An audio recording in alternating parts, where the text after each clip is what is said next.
Good morning students. आपके लिए next genius शुरू करने जा रहा है crash course one short series. One short series मतलब क्या है बच्चों? वन शॉर्ट सीरीज का मतलब one lecture for one chapter. कोशिश हम लोग ये करेंगे कि इस क्रैश कोर्स के अंदर, जैसा कि आप लोग बार बार कंफ्यूज और डिस्टर्ब हो रहे हो, आपकी कोरोना काल की वजह से आपके जो जेट के एग्ज़ाम हैं वो बार बार शिफ्ट हो रहे हैं। उसमें गवर्नमेंट भी अपने आप में मजबूर है, क्योंकि आपको मालूम है कि इस महामारी ने विकराल रूप धारण कर लिया है।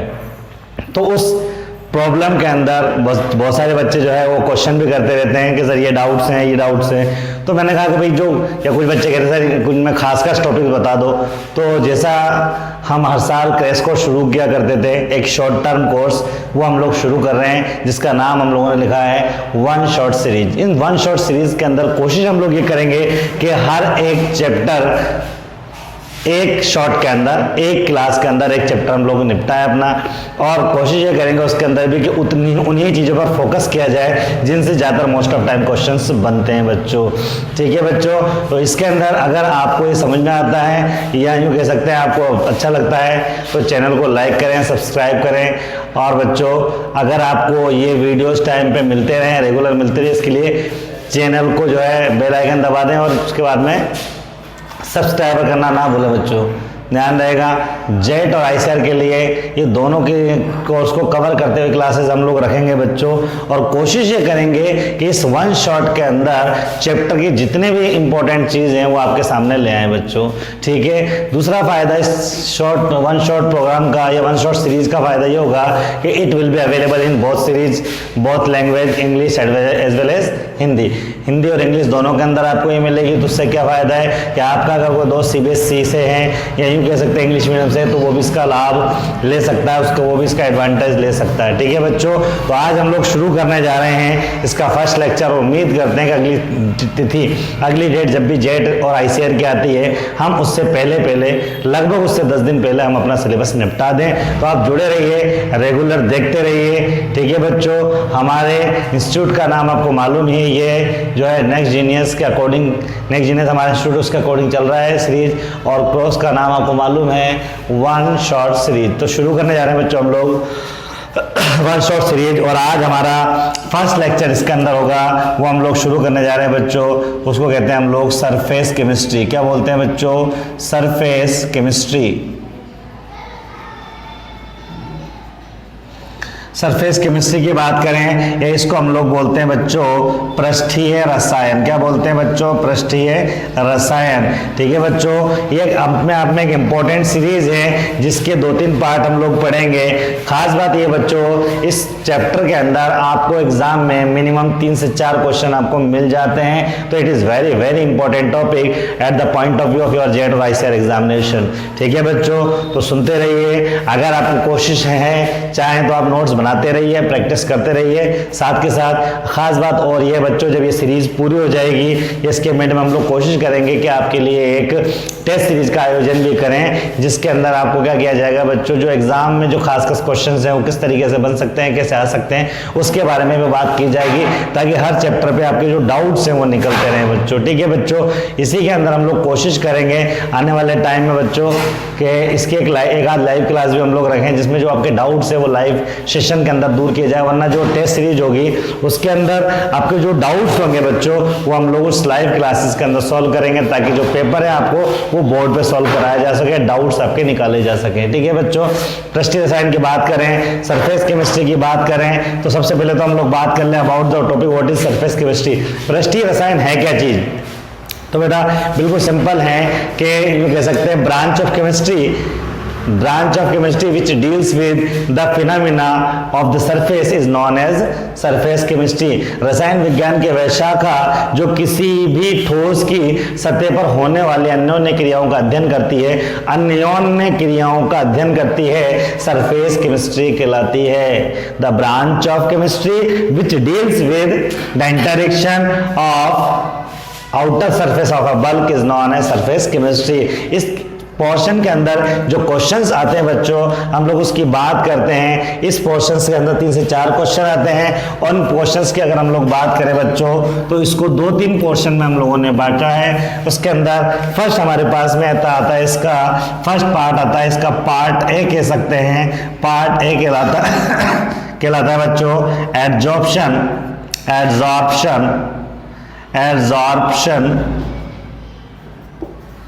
And absorption.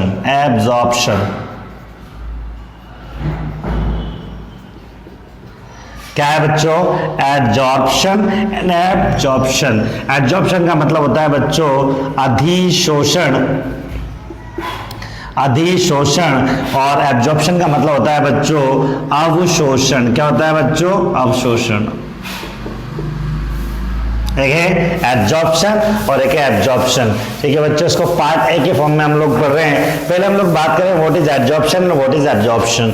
इसके अगर हम लोग बात करें बच्चों तो अगर एब्जॉर्प्शन को हम लोग यूं समझ सकते हैं, एब्जॉर्प्शन का हम लोग यूं समझ सकते हैं बच्चों। सपोज हमने क्या किया, कोई कंटेनर लिया, हमने क्या किया, कोई बर्तन लिया, कोई फ्लास्क लिया, कोई कंटेनर लिया और इसको समझाने के बेस पे मैं बात कर रहा हूं कि अगर मान लीजिए इस कंटेनर में आपने पानी के अंदर आपने क्या किया, पानी के अंदर एक पानी लिया, पानी के अंदर क्या किया आपने, इसमें सूजी घोल दी। सूजी जानते हैं आप लोग, ठीक है, जिसका हलवा बनाते हैं सूजी, ठीक है। और सूजी इसमें घोलने के बाद में, इसमें मिक्स करने के बाद में हमने क्या किया, एक स्पंज का टुकड़ा रख दिया। What is this? It is a piece of sponge. क्या लिखते हैं बच्चों?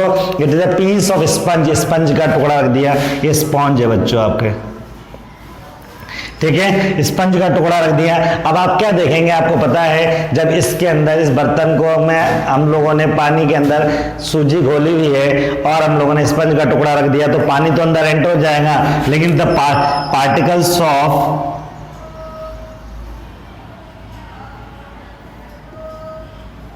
जो सूजी के जो पार्टिकल्स हैं वो क्या होंगे बच्चों, वो इसकी जो सरफेस होगी, इसकी जो सरफेस होगी उसके ऊपर क्या हो जाएंगे, चिपक जाएंगे, इकट्ठे हो जाएंगे। और इसी प्रोसेस को हम लोग बोलते हैं बच्चों एडजॉर्प्शन। क्या बोलते हैं इसको बच्चों? एडजॉर्प्शन। तो यूं कह सकते हैं द एक्यूमुलेशन ऑफ गैसियस और liquid particle at the surface of bulk is known as adsorption. किसी ठोस की सतह पर गैस के कणों का जमना, ये कह सकते हैं बच्चों इकट्ठा होना। सुन रहे होंगे बच्चों, अड़ोस पड़ोस से आवाज इस तरीके से डिस्टर्बेंस चलता रहता है, इधर फोकस करेंगे आप तो ये कह सकते हैं कि जब किसी सॉलिड सरफेस पर गैस के पार्टिकल, यूं कह सकते हैं किसी ठोस की सतह पर गैस के कणों का जमना या इकट्ठा होना ही क्या कहलाता है बच्चों? अधिशोषण कहलाता है, एडजॉर्प्शन कहलाता है। इंग्लिश मीडियम वाले सुनेंगे इसको कह सकते हैं the accumulation of gaseous particle at the surface of solid is known as adsorption. तो बच्चों खास बात यह है कि ये जो एडजॉर्प्शन हो रहा है बच्चों, खास बात है कि ये जो पार्टिकल हैं जो इसमें इकट्ठे होते हैं उसको हम लोग बोलते हैं अधिशोष्य। क्या बोलते हैं बच्चों? अधिशोष्य। और इस सरफेस को हम लोग बोलते हैं अधिशोषक। क्या बोलते हैं बच्चों? अधिशोषक। ये यूं कह सकते हैं कि ये जो पार्टिकल है ये कहलाते हैं आपके एडजॉर्बेंट और ये कहलाते हैं आपके एडजॉर्बेंट। बात समझ में आ गया आपको? तो यूं कह सकते हैं कि गैस के पार्टिकल का किसी बल्क पे या सॉलिड की सरफेस पर जमना, इकट्ठे होना, एक्यूमुलेट होना क्या कहलाता है? आपका एडजॉर्प्शन कहलाता है। खास बात यह है adsorption is a outer surface phenomena. ये बाह्य परत पर होने वाला एक तरीके का क्या है बच्चों? गुण है। ये पृष्ठीय घटना है। कई बार ये क्वेश्चन पूछा हुआ एग्जाम में, the adsorption is the type of reaction. Option A internal surface, external surface, both, none of these answer is, it is the phenomena of external surface। यूं कह सकते हैं ये क्या है बच्चों, ये एक पृष्ठीय घटना है। बात समझ में आ गई आपको। खास बात ये बच्चों, अगर हम लोग अधिक अवशोषण की बात करें तो अवशोषण को यूं कह सकते हैं बच्चों, अगर मान लीजिए एक और पात्र हम अपने पास में ले लें, एक और वेसल हम अपने पास में ले लें और हम लोग क्या करें बच्चों, इस वेसल के अंदर क्या करें बच्चों, हम लोगों ने पानी भर दिया, लेकिन इस बार मैंने सूजी इसमें नहीं घोली, मैंने इसमें चीनी घोल दी। चीनी घोलने के बाद में अगर मान लीजिए बच्चों मैं इसमें अब स्पंज का टुकड़ा रखता हूं, अब अगर स्पॉन्ज में रखता हूं बच्चों, तो मुझे बताइए क्या चीनी के पार्टिकल भी सूजी के पार्टिकल की तरह इस पर चिपक जाएंगे, या ड्यू टू कंप्लीटली सॉल्युबलाइजेशन, घुलने की वजह से इसके अंदर चले जाएंगे? क्या होगा, व्हाट विल हैपन? अब ऊर्जा इसके अंदर चले जाएंगे। बिल्कुल सही जवाब है। यूं कह सकते हैं कि जब पार्टिकल अंदर चले जाएंगे तो वो समान रूप से वितरित हो जाएंगे due to solubilisation of sugar particle. यूं कह सकते हैं चीनी के पार्टिकलों के घुलने की वजह से वो इसके अंदर चले जाएंगे, और इसी को हम लोग बोलते हैं बच्चों एब्जॉर्प्शन, इसी को बोलते हैं हम लोग अवशोषण। तो क्या कह सकते हैं बच्चों, यूं कह सकते हैं इसको सिंपल वे में यूं कह सकते हैं बच्चों कि किसी भी गैस के कणों का ठोस के अंदर के पृष्ठ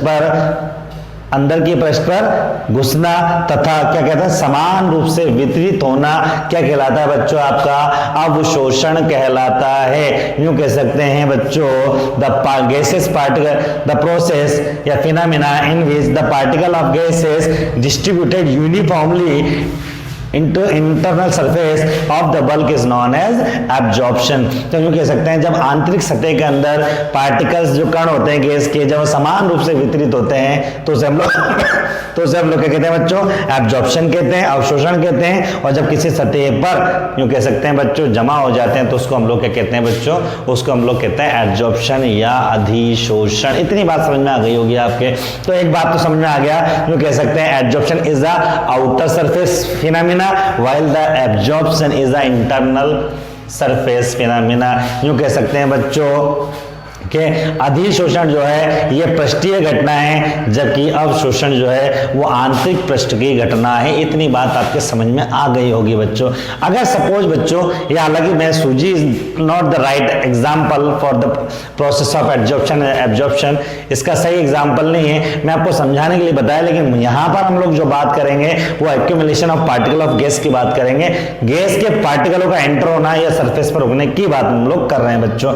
इतनी बात आपके समझ में आ रही है। अब खास बात यह है, मान लीजिए बच्चों आपने क्या किया, आपने एक पात्र में चीनी भी घोल दी और सूजी भी घोल दी, तो क्या होगा, what will happen if both component are mix into the water. दोनों चीज मिक्स कर देते हो क्या होगा, फिर आप कहेंगे गुरुजी क्या होगा अगर आप दोनों चीज मिक्स कर देते हैं और एक तीसरा बीकर ले लेते हैं तो क्या होगा गुरुजी, आप कहोगे गुरुजी क्या होगा कि पार्टिकल जो होंगे, कुछ पार्टिकल जो सूजी के होंगे वो तो सरफेस पर एक्यूमुलेट हो जाते हैं, और बच्चों जो चीनी के पार्टिकल होते हैं वो एंटर इनटू द बल्क, वो बल्क में चले जाते हैं। मतलब दोनों प्रोसेस होगी, एब्जॉर्प्शन भी होगा और एब्जॉर्प्शन भी होगा।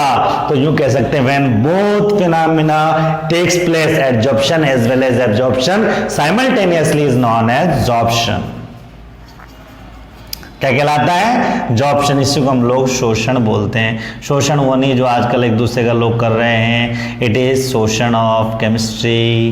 केमिस्ट्री का शोषण है बच्चों, समझ में आ गया आपको। तो यूं कह सकते हैं कि जब अधिशोषण और अवशोषण दोनों घटनाएं साथ साथ चलती हैं तो इस घटना को हम लोग बोलते हैं शोषण। When absorption and absorption both are takes place simultaneously is known as absorption. बात समझ में आ गई बच्चों। खास बात यह है बच्चों, अगर मान लीजिए आप कहेंगे साहब मैं तो पार्टिकल हटाना चाहता हूं, इससे दूर करना चाहता हूं, तो इसी को हम लोग बोलते हैं डिजॉर्प्शन। क्या बोलते हैं बच्चों, इसी को हम लोग बोलते हैं डिजॉर्प्शन। क्या बोलते हैं बच्चों, डिशोषण। इसी को बोलते हैं हम लोग विशोषण। तो यूं कह सकते हैं गैस के कणों को ठोस की सतह से हटाना क्या कहलाता है बच्चों, विशोषण कहलाता है। तो यहाँ एक छोटी सी बात हम लोगों ने डिस्कस की, what is absorption, what is absorption, what is sorption and what is desorption. अधिशोषण क्या है, अवशोषण क्या है, शोषण क्या है और विशोषण क्या है। I think you will get the point of view of the topics. Is that clear. आगे चलते हैं बच्चों। अगर हम लोग बात करें भाई हम लोग ये पढ़ क्यों रहे हैं, why we are studying about the absorption absorption, तो हमें समझ में आता है कि भैया ये जो सारा प्रोसेस है ये इनकी जो हम लोग बात कर रहे हैं हम लोग क्यों कर रहे हैं भाई, वजह ये है कि हमारी जो डेली लाइफ है उसमें ये चीजें काम में आती हैं।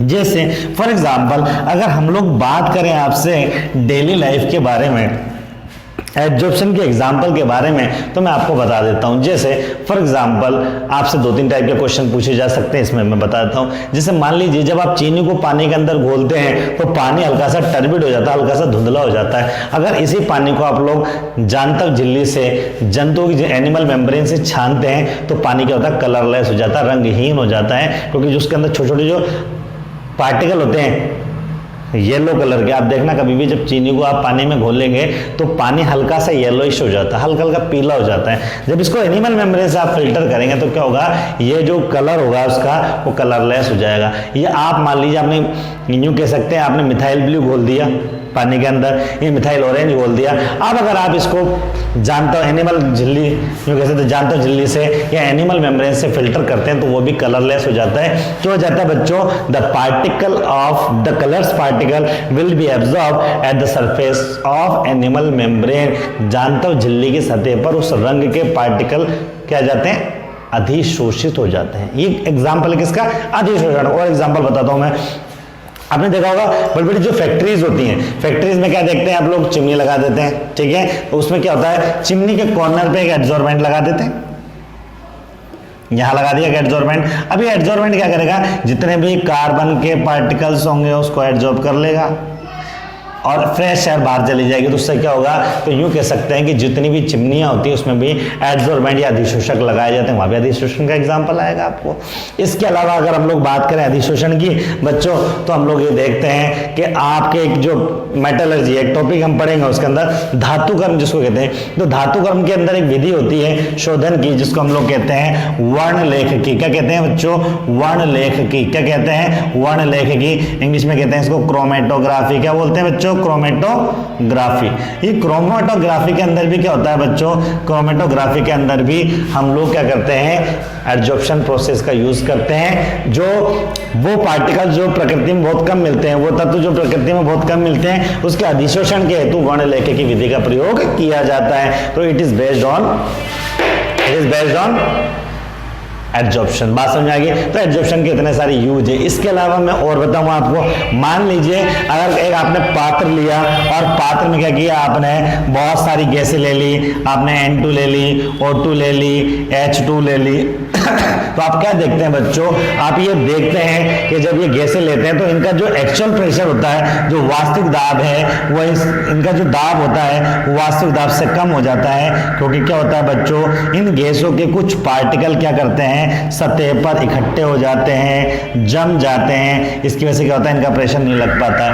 तो एक पॉइंट यूं भी कह सकते हैं, एक पॉइंट यूं भी कहा जा सकता है बच्चों कि जब नाइट्रोजन, हाइड्रोजन, ऑक्सीजन को चारकोल के पात्र में लिया जाता है तो इनका दाब इनके वास्तविक दाब से कम हो जाता है। इनका दाब इनके वास्तविक दाब से कम हो जाता है क्योंकि कुछ गैसों के कण क्या करते हैं, इसके सतह पर, पात्र की सतह पर क्या हो जाते हैं बच्चों, अधिशोषित हो जाते हैं। क्या हो जाते हैं बच्चों, अधिशोषित हो जाते हैं। क्यों कह सकते हैं, van nitrogen, oxygen, hydrogen gases are kept into the vessel of charcoal, then the pressure of these gases decrease due to absorption of some particle at the surface of the vessel। समझ में आ गया बच्चों आपको, कुछ particle का surface पर क्या हो जाना, एक्यूमुलेट हो जाना, जम जाने की वजह से इसको कहते हैं बच्चों हम लोग क्या कहते हैं, अधिशोषण का example. It is the example of adsorption. Is the clear और नॉट। तो ये सारे एग्जाम्पल्स हैं जो एड्जॉर्प्शन को शो करते हैं बच्चों, ठीक है। All these examples of adsorption. और एक एग्जाम्पल आपको डेली लाइफ को बताऊं, अगर आपने क्या किया, इंक लिया और इंक लेने के बाद में इंक की डिब्बी के अंदर क्या किया, आपने चौक को डिप कर दिया, तो क्या होगा, जब चौक को निकालोगे तो क्या हो जाएगी, क्या हो जाएगी, ब्लू कलर की हो जाएगी चौक। लेकिन क्या होगा बच्चों, आपने देखा होगा कि जब चौक को तोड़ोगे तो अंदर से चौक के अंदर कलर अंदर नहीं जाता है। रीजन क्या है बच्चों, कि जो कलर पार्टिकल होते हैं वो चौक की सरफेस पर क्या हो जाते हैं, एक्यूमुलेट हो जाते हैं। तो कहीं भी किसी भी एग्जाम्पल में जहां पर पार्टिकल्स का एक्यूमुलेशन हो रहा है, इट मींस क्या हो रहा है, the absorption will be taking place. Is the clear और नॉट? बात समझ में आ गई आपको? तो ये था हमारे पास में एब्जॉर्प्शन और एब्जॉर्प्शन। अब जिस अगले पॉइंट की मैं बात करने जा रहा हूं, it is very very important at the point of your examination. कई बार पूछा जाता है, सुनेंगे आप बच्चों, इसके अंदर अगला जो प्रोसेस है, अगली जो चीज है इसके अंदर वो है process of absorption. Process of absorption, तो अगली चीज लिखेंगे, अगला टॉपिक इसके अंदर आता है हमारे पास में process of absorption. Process of absorption की बात करें, अधिशोषण की क्रियाविधि की बात करें, अधिशोषण की क्रियाविधि की बात करें, अधिशोषण की क्रियाविधि की बात करें, यहां से मोटा मोटा एक क्वेश्चन आता है, उसी की बात मैं करूंगा। देखो ज्यादा बात नहीं कर सकते, यहां ध्यान रखना है आपको। अधिशोषण की क्रियाविधि में कह सकते हैं it is a exothermic process.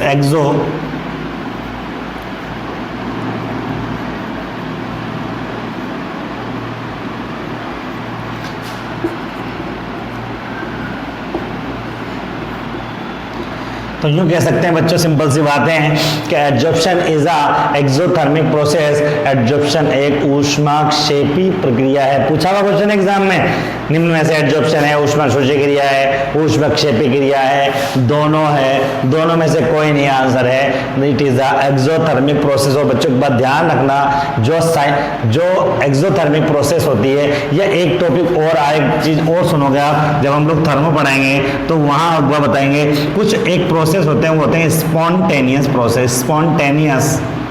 Process. जितने भी दुनिया के स्पॉन्टेनियस प्रोसेस होते हैं, हिंदी में इसको बोलते हैं स्वतः प्रक्रम। क्या बोलते हैं बच्चों? इसको बोलते हैं हम लोग स्वतः प्रक्रम। तो जितने भी दुनिया में स्पॉन्टेनियस प्रोसेस होते हैं, अब ऐसा कुछ स्पॉन्टेनियस क्या होता है? स्पॉन्टेनियस सिंपल सी बात है यार, अगर मान लीजिए मैं इस मार्कर को छोड़ूंगा, किधर गिरेगा? नीचे। मुझे कुछ करने की जरूरत नहीं है, ऑटोमेटिकली नीचे जाएगा, ये स्पॉन्टेनियस है। अगर मान लीजिए बच्चों, जो कह सकते हैं कि मुझे पानी, अगर मान लीजिए मैं कहीं भी ढलान पे पानी गिराऊंगा तो नीचे आएगा, ऑटोमेटिकली ये स्पॉन्टेनियस है।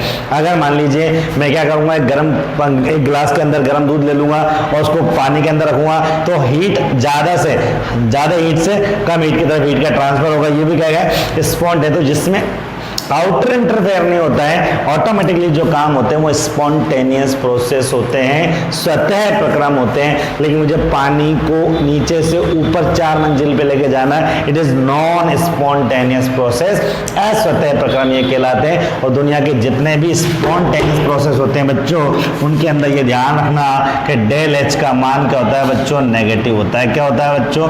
डेल एच का मान नेगेटिव होता है। इसी तरीके से अगर हम लोग एब्जॉर्प्शन की बात करें, तो इसका जो प्रोसेस काम करता है वो काम करता है थर्मोडायनेमिकली। थर्मोडायनेमिक्स के अकॉर्डिंग अगर हम लोग बात करें, ऊष्मा गति के अनुसार बात करें, तो इसके लिए होता है बच्चों del G is equal to del H minus T del S. इसी फॉर्मूले से कई क्वेश्चंस आते हैं, and you have to learn this formula. आपको याद रखना है इस फॉर्मूले। और ये फार्मूला क्या कहता है बच्चों? ये सूत्र क्या कहता है कि भैया ऊष्माक्षेपी प्रक्रिया के लिए it is necessary part del H क्या है? डेल एच कहते हैं हम लोग एंथैल्पी। क्या कहते हैं बच्चों? डेल एच कहते हैं हम लोग एंथैल्पी। ठीक है बच्चों, टी क्या है? सब जानते हैं, टेम्परेचर है। इस डेल एच क्या बच्चों? इसको बोलते हैं हम लोग एंट्रोपी। क्या होता है बच्चों? ये है आपका एंट्रोपी। एंथैल्पी को हिंदी में भी एंथैल्पी बोलते हैं, कोई नई बात नहीं है।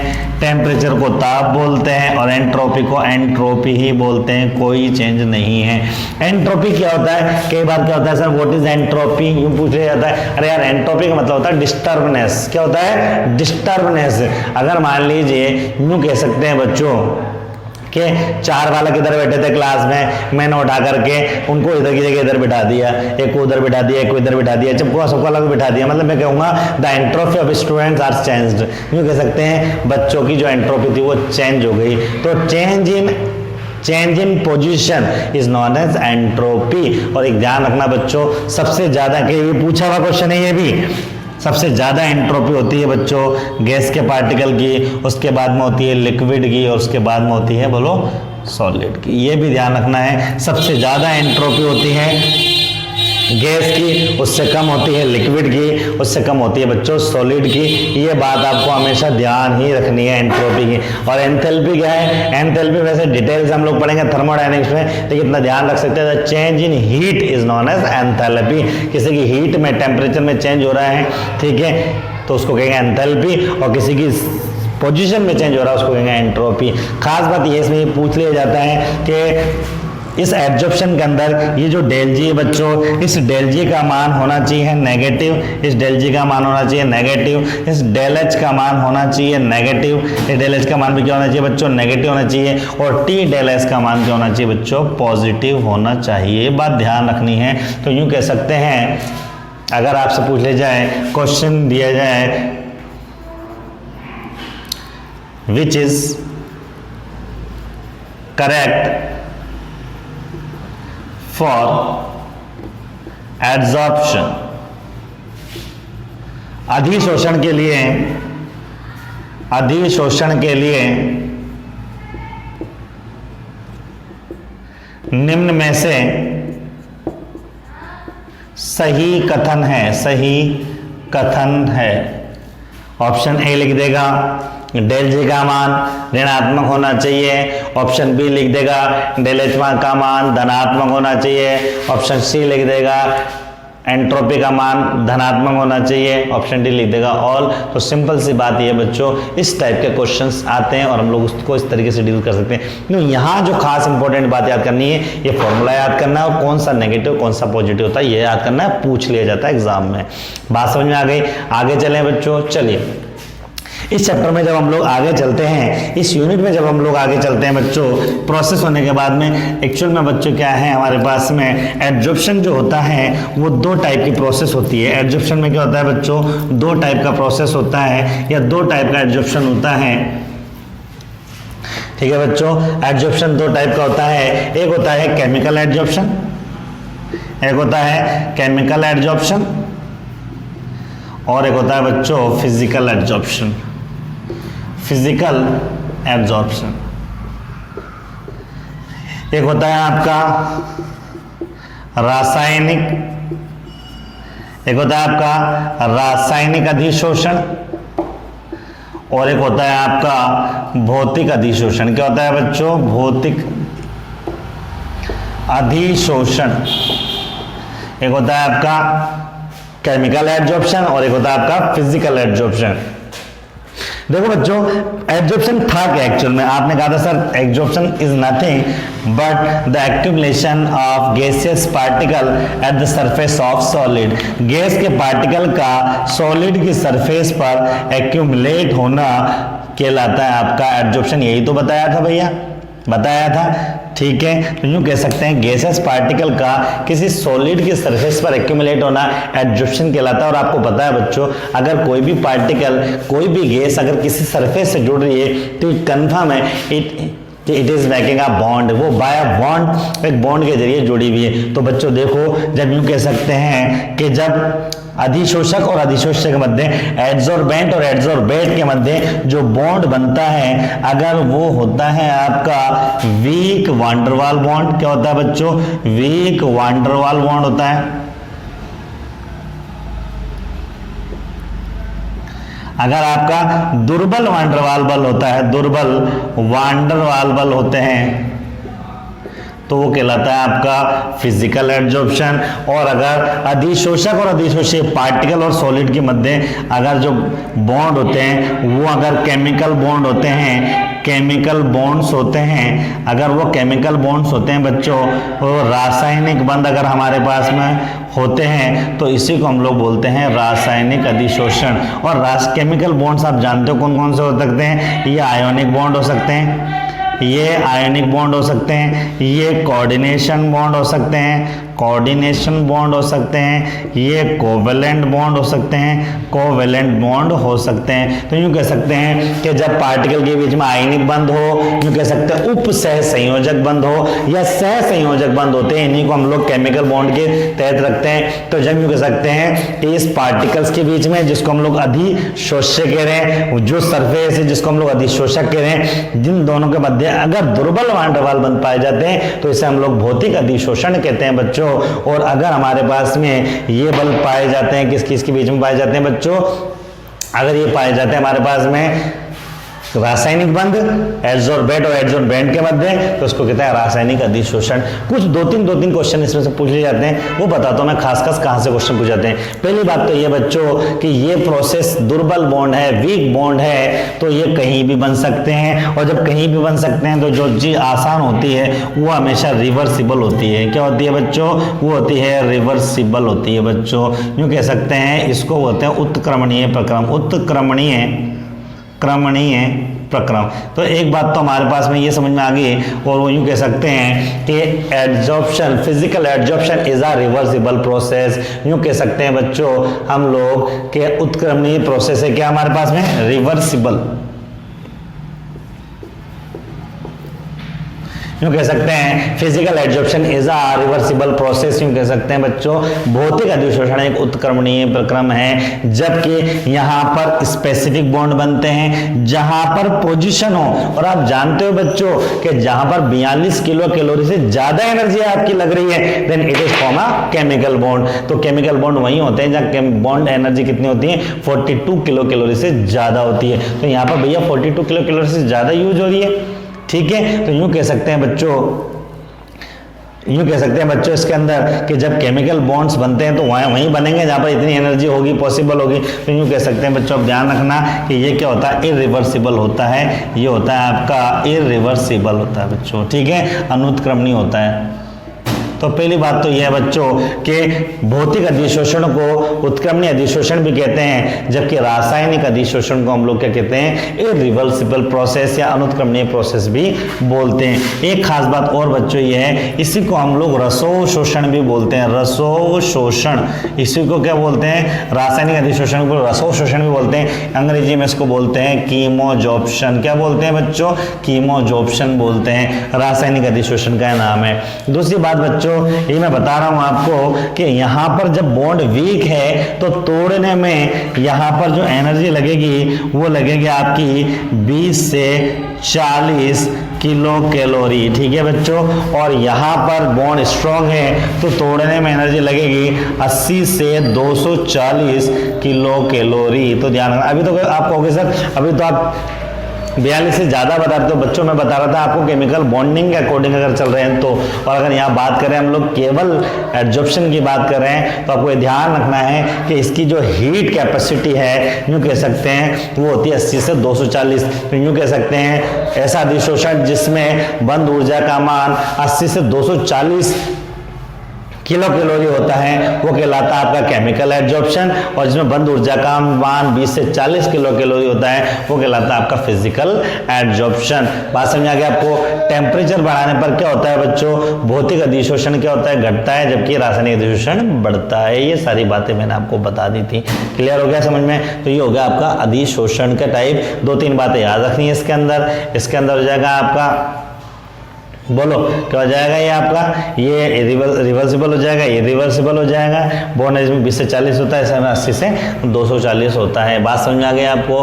बोलो कोई दिक्कत? अब इसके अंदर समझ में आ गया आपको? आगे चले हम लोग इस भौतिक अधिशोषण रासायनिक अधिशोषण को बेस बनाकर कि भैया कितनी गैस किस पे चिपकेगी, ठीक है, इसके लिए जो कहा गया कि अधिशोषण कितनी बातों पर डिपेंड करता है। अगर हम लोग बात करें, ये अभी अगला टॉपिक भी इंपॉर्टेंट है बच्चों, पूछ लिया जाता है, वो सुन लीजिए। अगर हम लोग चाहते हैं कि भैया किसी भी सरफेस पर गैस ज्यादा से ज्यादा एक्यूमुलेट हो, ज्यादा से ज्यादा गैसें चिपके, तो क्या करें उसके लिए? भाई क्या करें? तो देखो बच्चों, पहला है इट डिपेंड ऑन एडसोर्बेंट, अधिशोषक पे डिपेंड करता है। ठीक है। अधिशोषक की बात करें बच्चों, एड्सॉर्बेंट की बात करें, अधिशोषक की अगर हम लोग बात करें बच्चों तो ये ध्यान रखना है, अधिशोषक में सबसे ज्यादा आता है हमारे पास में पीडी, फिर आता है उसके बाद में पीटी, फिर आता है एयू और फिर आता है बच्चों हमारे पास में एनआई। ये ध्यान रखना है आपको, ठीक है। ये क्वेश्चन पूछा है, 4 ऑप्शन दे देगा, पूछ लेगा निम्न में से कौन से सतह पर अधिशोषण अधिक मात्रा में होगा, which element shows maximum absorption eight the surface. सबसे ज्यादा किस होता है, पैलेडियम, उसके बाद प्लेटिनम, उसके बाद गोल्ड, उसके बाद में निकेल। ये क्रम आपको याद रखना है, बात समझा के बच्चों।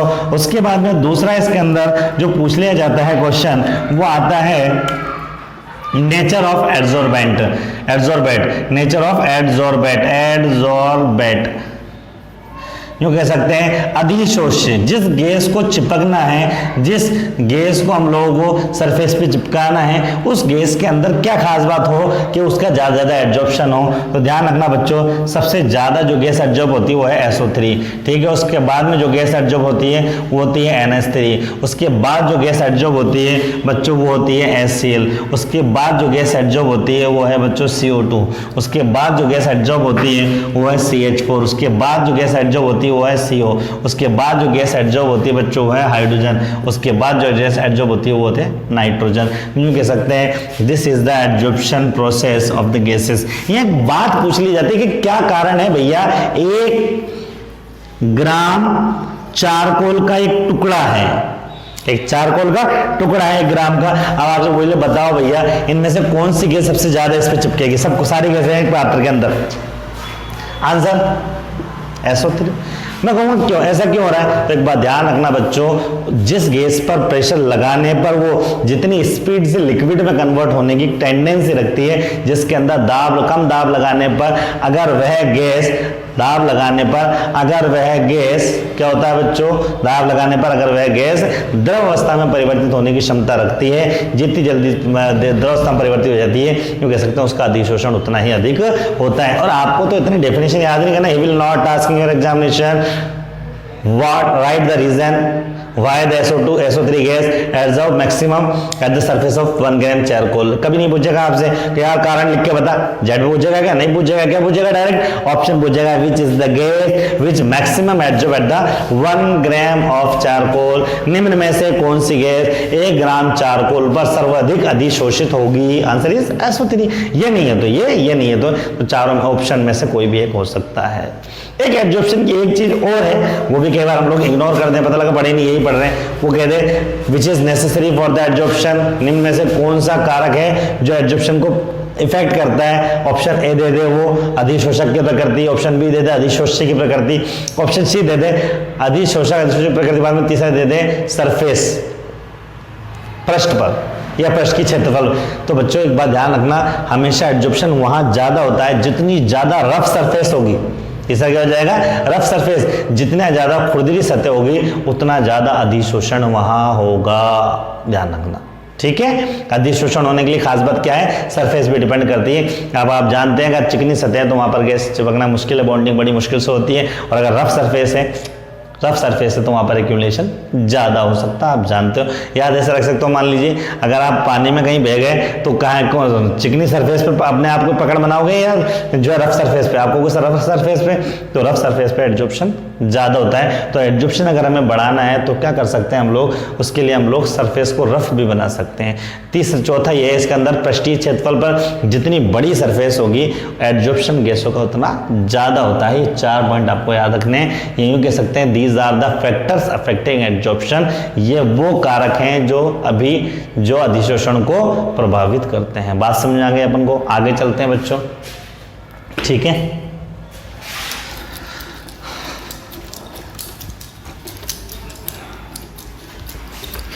इसके बाद में एक इंपॉर्टेंट क्वेश्चन यह आता है कि भैया एक बंदा था जिसका नाम था फ्रायंडलिक।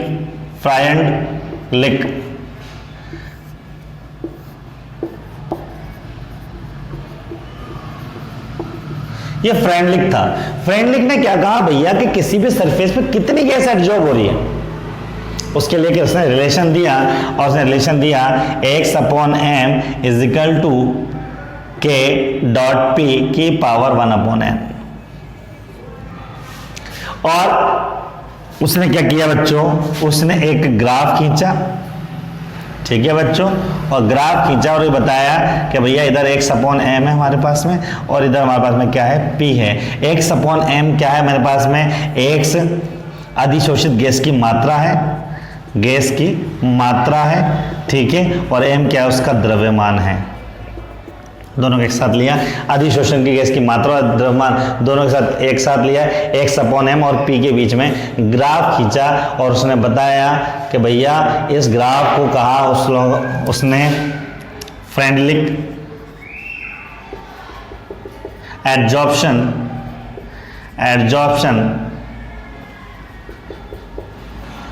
आइसोथर्म, क्या कहा, फ्रेंडलिक एडजॉर्प्शन आइसोथर्म, इसको कहते हैं फ्रेंडलिक अधिशोषण समतापी वक्र। क्या बोलते हैं भैया, फ्रेंडलिक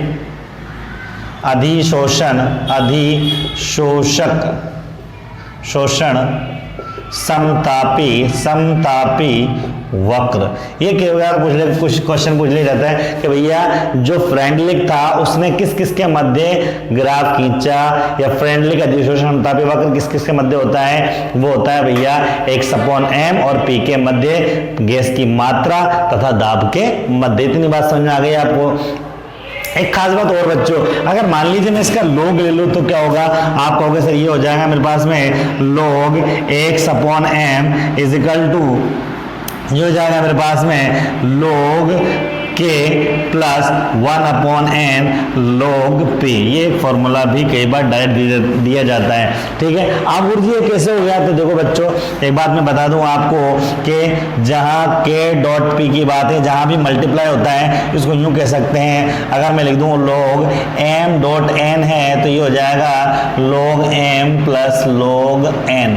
तो ये ध्यान रखें बच्चों कि जब भी दो चीजों के बीच में मल्टीप्लाई होता है तो log लेते समय क्या होता है, वो प्लस में कन्वर्ट हो जाता है। इसी तरीके से अगर मैं कहूँ एक फॉर्मूला log m की पावर n है, m की घात n है तो पावर आगे आ जाती है, तो n log m हो जाता है। तो इसी तरीके से यहाँ डॉट था तो यहाँ प्लस लगा दिया, गुणा था दोनों के बीच में तो प्लस लगा दिया, और यहाँ पावर थी 1/n तो मैं इसको आगे लिया है।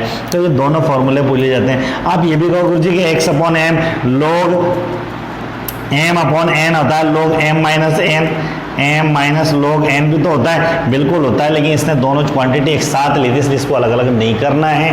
बात समझ आ गई आपको। तो फ्रेंडलिक ने जो फॉर्मूला दिया ये पूछा जाता है निम्न में से कौन सा समीकरण फ्रेंडलिक द्वारा दिया गया था। 4 ऑप्शन दिए जाते हैं, उनमें से एक ऑप्शन ये होता है बच्चों। बात समझ में आ गई आपको। तो यूं कह सकते हैं फ्रेंडलिक के अकॉर्डिंग फॉर्मूला जो दिया गया वो दिया गया x/m is equal to k dot p की पावर 1/n, या इसको लिख सकते हैं log x/m is equal to log k plus 1/n log p। बात समझ में आई या नहीं आई आपको, क्लियर हो गई। एक खास बात और है बच्चों, अगर मान लीजिए मैं गैस को नहीं कर रहा हूँ एब्जॉर्ब, मैं चाहता हूँ मैं तो लिक्विड को एब्जॉर्ब करूँ, लिक्विड के पार्टिकल चिपकने चाहिए, तो उसका एग्जांपल बेस्ट एग्जांपल है कि अगर आप बेंजीन के सॉल्यूशन के अंदर एसिटिक अम्ल को घोल देते हैं चारकोल के पात्र में, तो देखते हैं घुलने के बाद में जो पार्टिकल होते हैं एसिटिक अम्ल के वो कम हो जाते हैं, उनकी मात्रा कम हो जाती है। वजह क्या होती है बच्चों, उसकी खास वजह होती है कि एसिटिक अम्ल के कुछ पार्टिकल उस चारकोल की सरफेस पर चिपक जाते हैं, और उसकी वजह से क्या होता है, अगर आपसे पूछ लेगा द्रव अवस्था में, दोबारा सुने गैस के लिए, द्रव अवस्था के अंदर फ्रेंडलिक ने जो समीकरण दिया वो क्या था, तो आप P को हटा देना, इसकी जगह C लगा देना। क्या लगा दोगे, तो P की जगह C कब लगाना है, C मतलब कंसंट्रेशन कब लगाना है बच्चों, बिल्कुल सिंपल तरीका है। C आपको तब लगाना है जब he will talk about the absorption in the liquids, जब वो द्रव के अंदर अधिशोषण की बात करें तो हमें क्या करना होगा, हमें ये करना होगा बच्चों कि हमें क्या करना होगा बच्चों, हमें क्या करना होगा, हमें P को हटा कर क्या लगाना होगा, C लगाना होगा। तो ये क्वेश्चन डायरेक्ट सीधा क्वेश्चन पूछता है, सीधे आंसर आपको लिखना है। उम्मीद है इतनी बात आपको समझ में आ गई होगी। बोलो समझ में आ गया? तो ये था आपका इसका पार्ट ए। ठीक है, पार्ट ए के अंदर अगर आप मोटा मोटी याद करने जाओगे, सर खास खास बता दो आप, तो कुछ नहीं करना है भैया। एडजॉर्प्शन याद कर लेना, अधिशोषण कौन सी क्रिया है, पृष्ठीय क्रिया है, एग्जाम्पल याद करना है, अधिशोषण की प्रोसेस के अंदर वो समीकरण याद करना है। उसके अलावा फिजिकल और केमिकल एडजॉर्प्शन के अंदर आपको क्या याद करना है भैया, उसके अंदर आपको जो मैंने बताया है बॉन्ड एनर्जी वो आपको याद करनी है, और एक फ्रेंडली समतापी वक्र में। इसी सरफेस केमिस्ट्री अगर हम लोग आगे चलते हैं बच्चों, तो एक चीज और हमारे पास में आती है जिसको हम लोग बोलते हैं पार्ट बी। और पार्ट बी में हम लोग पढ़ रहे हैं बच्चों, पार्ट बी में जो हमारे पास में टॉपिक है उसका नाम है कैटालाइसिस। क्या नाम है बच्चों? उसका नाम है कैटालाइसिस। तो हमारे पास में कह सकते हैं आप, अब हमारे पास में इसका पार्ट बी है जिसको हम लोग बोलते हैं कैटालाइसिस। ठीक है बच्चों, इसको हम लोग कहते हैं एंजाइम कैटालाइसिस भी बोल सकते हैं, एंजाइम कैटालाइसिस भी बोल सकते हैं, एंजाइम उत्प्रेरण, एंजाइम उत्प्रेरण। वैसे बायोलॉजी है आपके पास में तो सब जानते हैं एंजाइम्स आर बायोकैटालिस्ट के एंजाइम क्या होते हैं भैया, जैव उत्प्रेरक होते हैं, आप सब जानते हैं। प्रोटीन के बने होते हैं ये भी आप सब जानते हैं, इसलिए बताने की आपको आवश्यकता नहीं होती है। ठीक है, और it is not a part of chemistry, रासायनिक विज्ञान का पार्ट भी नहीं है। मैं इतनी बात नहीं करूँगा कि एंजाइम कैटालाइसिस क्या होता है, आप इतना समझ लीजिए। एंजाइम कैटालाइसिस क्या होता है, पहले समझो एंजाइम क्या होता है कि वे पदार्थ जो जैव रासायनिक अभिक्रियाओं की क्रियाविधि को बढ़ा देते हैं, जैव रासायनिक अभिक्रियाओं की क्रियाविधि को बढ़ा देते हैं, क्या कहलाते हैं? एंजाइम कहलाते हैं। और केवल उत्प्रेरक की बात करें तो वे पदार्थ जो किसी रासायनिक अभिक्रिया के वेग को परिवर्तित कर देते हैं उत्प्रेरक कहलाते हैं, और यह क्रिया कहलाती है उत्प्रेरण। क्या कहलाती है बच्चों? उत्प्रेरण कहलाती है। अगर केवल उत्प्रेरण की बात करें इसके अंदर, और तो उत्प्रेरण का मतलब हो गया उत्प्रेरक से आ गया भाई, किसी पदार्थ द्वारा अभिक्रिया के वेग को परिवर्तित करना क्या कहलाता है भैया? उत्प्रेरक कहलाता है, और यह प्रक्रिया कहलाती है उत्प्रेरण। The chemicals which can change the rate of reaction is known catalyst and this process is known as catalysis। बात समझ में आती है आपको? इसके बाद में अगर टाइप ऑफ कैटलिस्ट की बात करें तो एक आता है आपका धनात्मक उत्प्रेरक, एक होता है ऋणात्मक उत्प्रेरक,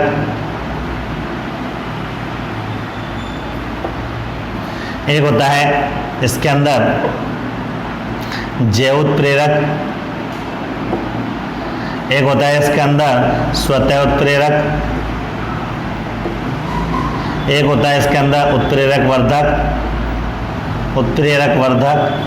और एक होता है इसके अंदर उत्प्रेरक विष,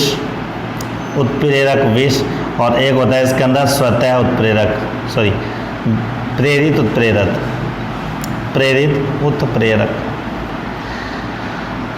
उत्प्रेरण की बात करें या उत्प्रेरक की बात करें भैया, तो उत्प्रेरक कितने प्रकार के हो गए, कैटलिस्ट कितने टाइप के हो गए? 7 टाइप के मैंने आपको बताया। धनात्मक कैटलिस्ट का मतलब है रिएक्शन की स्पीड बढ़ाएगा, ऋणात्मक का मतलब है रिएक्शन की स्पीड को घटाएगा। तो यूं कह सकते हैं बच्चों, the chemical which can change the rate of reaction is known as catalyst. बात समझ आ गया आपको? वे पदार्थ जो अभिक्रिया के वेग को घटा या बढ़ा देते हैं उत्प्रेरक कहलाते हैं। इसको यूं समझ सकते हैं कि आपके दो दोस्त हैं, एक ए और बी, और उन दोनों का दोस्त है एक्स। ठीक है, क्या है भैया? एक्स।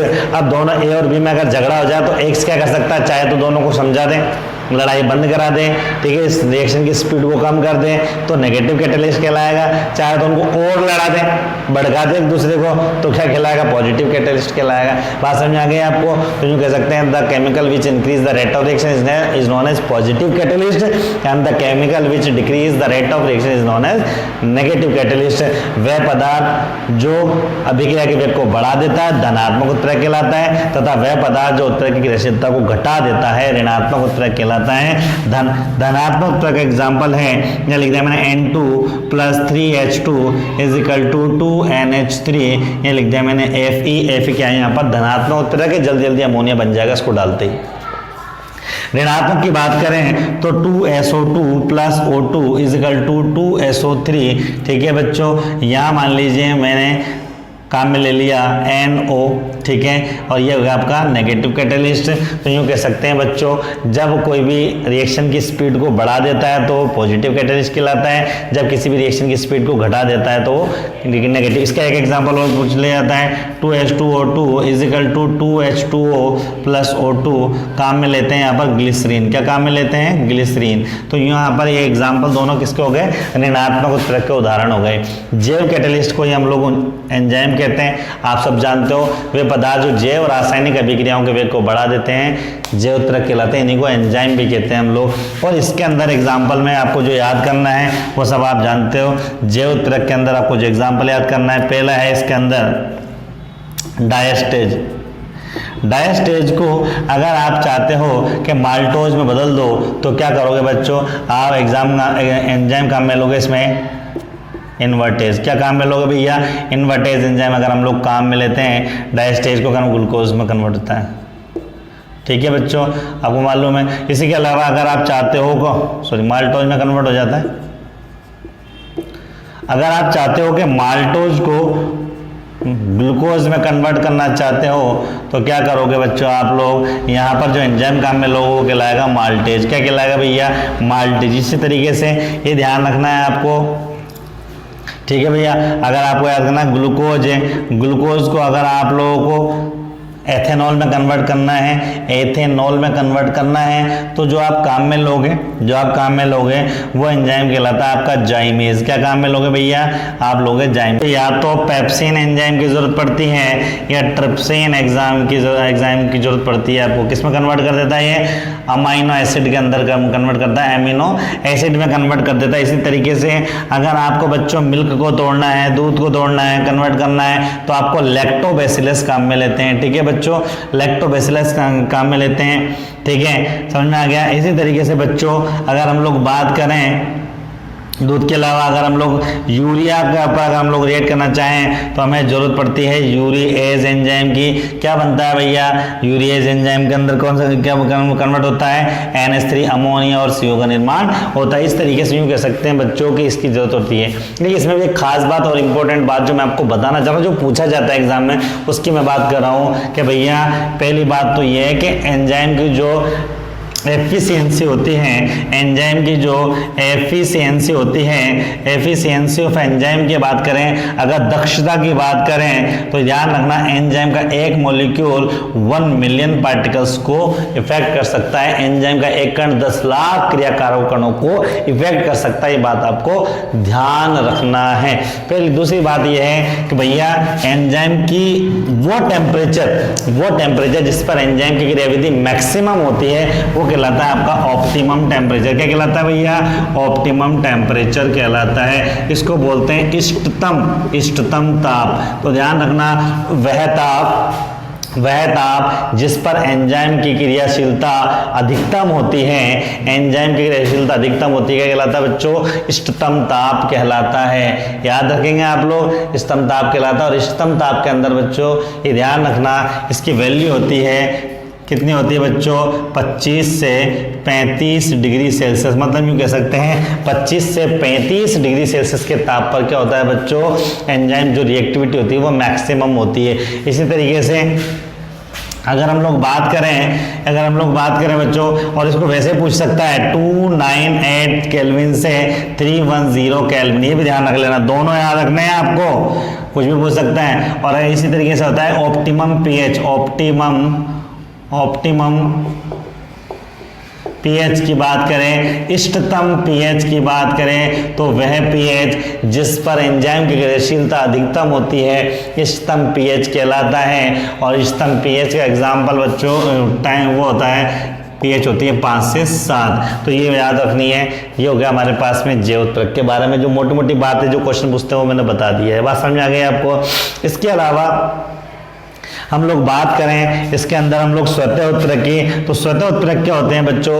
वह उत्प्रेरक जिस अभिक्रिया में बनते हैं उसी के वेग को बढ़ा देते हैं, मतलब जिस थाली में खाते हैं उसी में छेद करते हैं, जिसमें बनेंगे उसी के वेग को बढ़ा देंगे, स्वतः उत्प्रेरक कहलाते हैं। जैसे फॉर एग्जाम्पल अगर आप एस्टर का जल अपघटन कराते हैं, अगर आप एस्टर का जल अपघटन कराते हैं तो क्या होता है बच्चों? CH3COOH बनता है प्लस C2H5OH बनता है, और इस अभिक्रिया में CH3COOH क्या होता है? स्वतः उत्प्रेरक का काम करता है। It is known as auto catalyst. क्या नाम कहलाता है बच्चों? ऑटो कैटलिस्ट कहलाता है। यूं कह सकते हैं the catalyst which increase the rate of reaction which form in that reaction is known as auto catalyst. वह उत्प्रेरक जो जिस अभिक्रिया में बनता है उसी के वेग को बढ़ा देता है, वो कहलाता है आपका स्वतः उत्प्रेरक। उसके बाद में उत्प्रेरक वर्धक की बात करें बच्चों, उत्प्रेरक वर्धक क्या होता है? उत्प्रेरक नहीं होते हैं, उत्प्रेरक वर्धक उत्प्रेरक नहीं होते हैं। जैसे मैंने आपको एग्जांपल बताया कि ए और बी दोस्त थे और इनका जो दोस्त था वो एक्स था। एक्स लड़वा सकता है, लड़ाई छुड़ा सकता है, लेकिन मान लीजिए एक्स को वाई जानता है तो वाई एक्स को प्रमोट करेगी यार तो इनको लड़ा, ठीक है, या वाई एक्स को समझाएगा तो इन दोनों को समझा।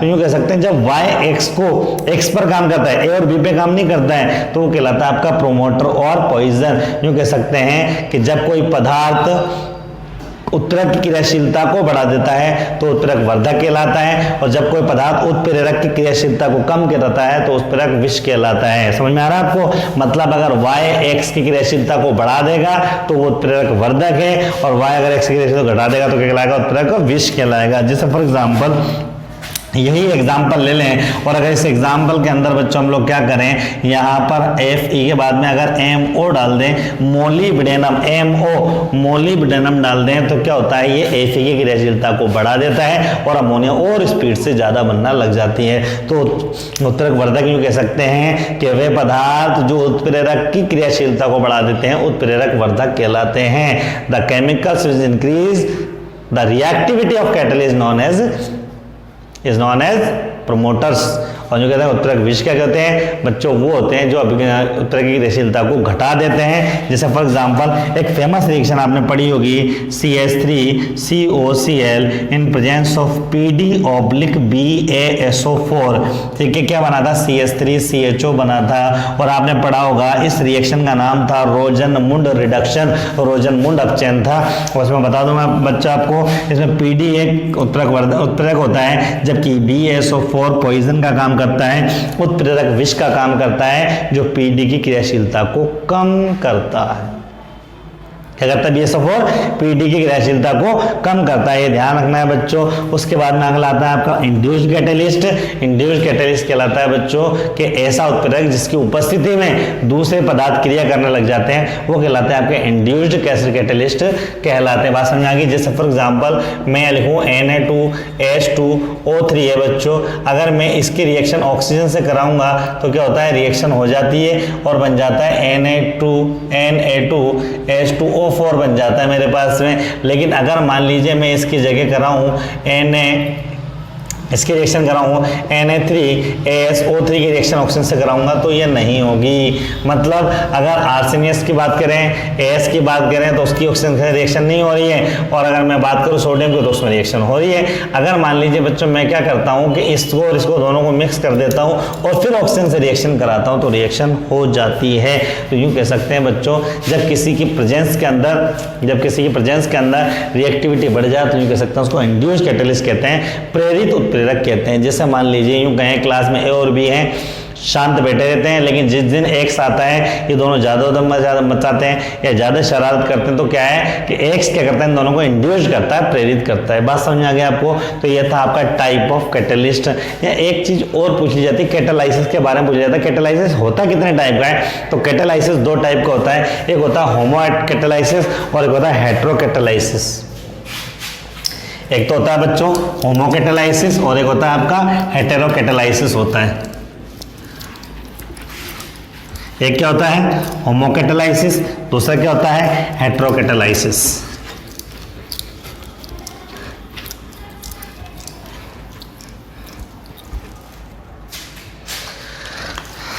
कैटालाइसिस की बात करें, एक होता है आपका होमो कैटालाइसिस, यूं कह सकते हैं इसको,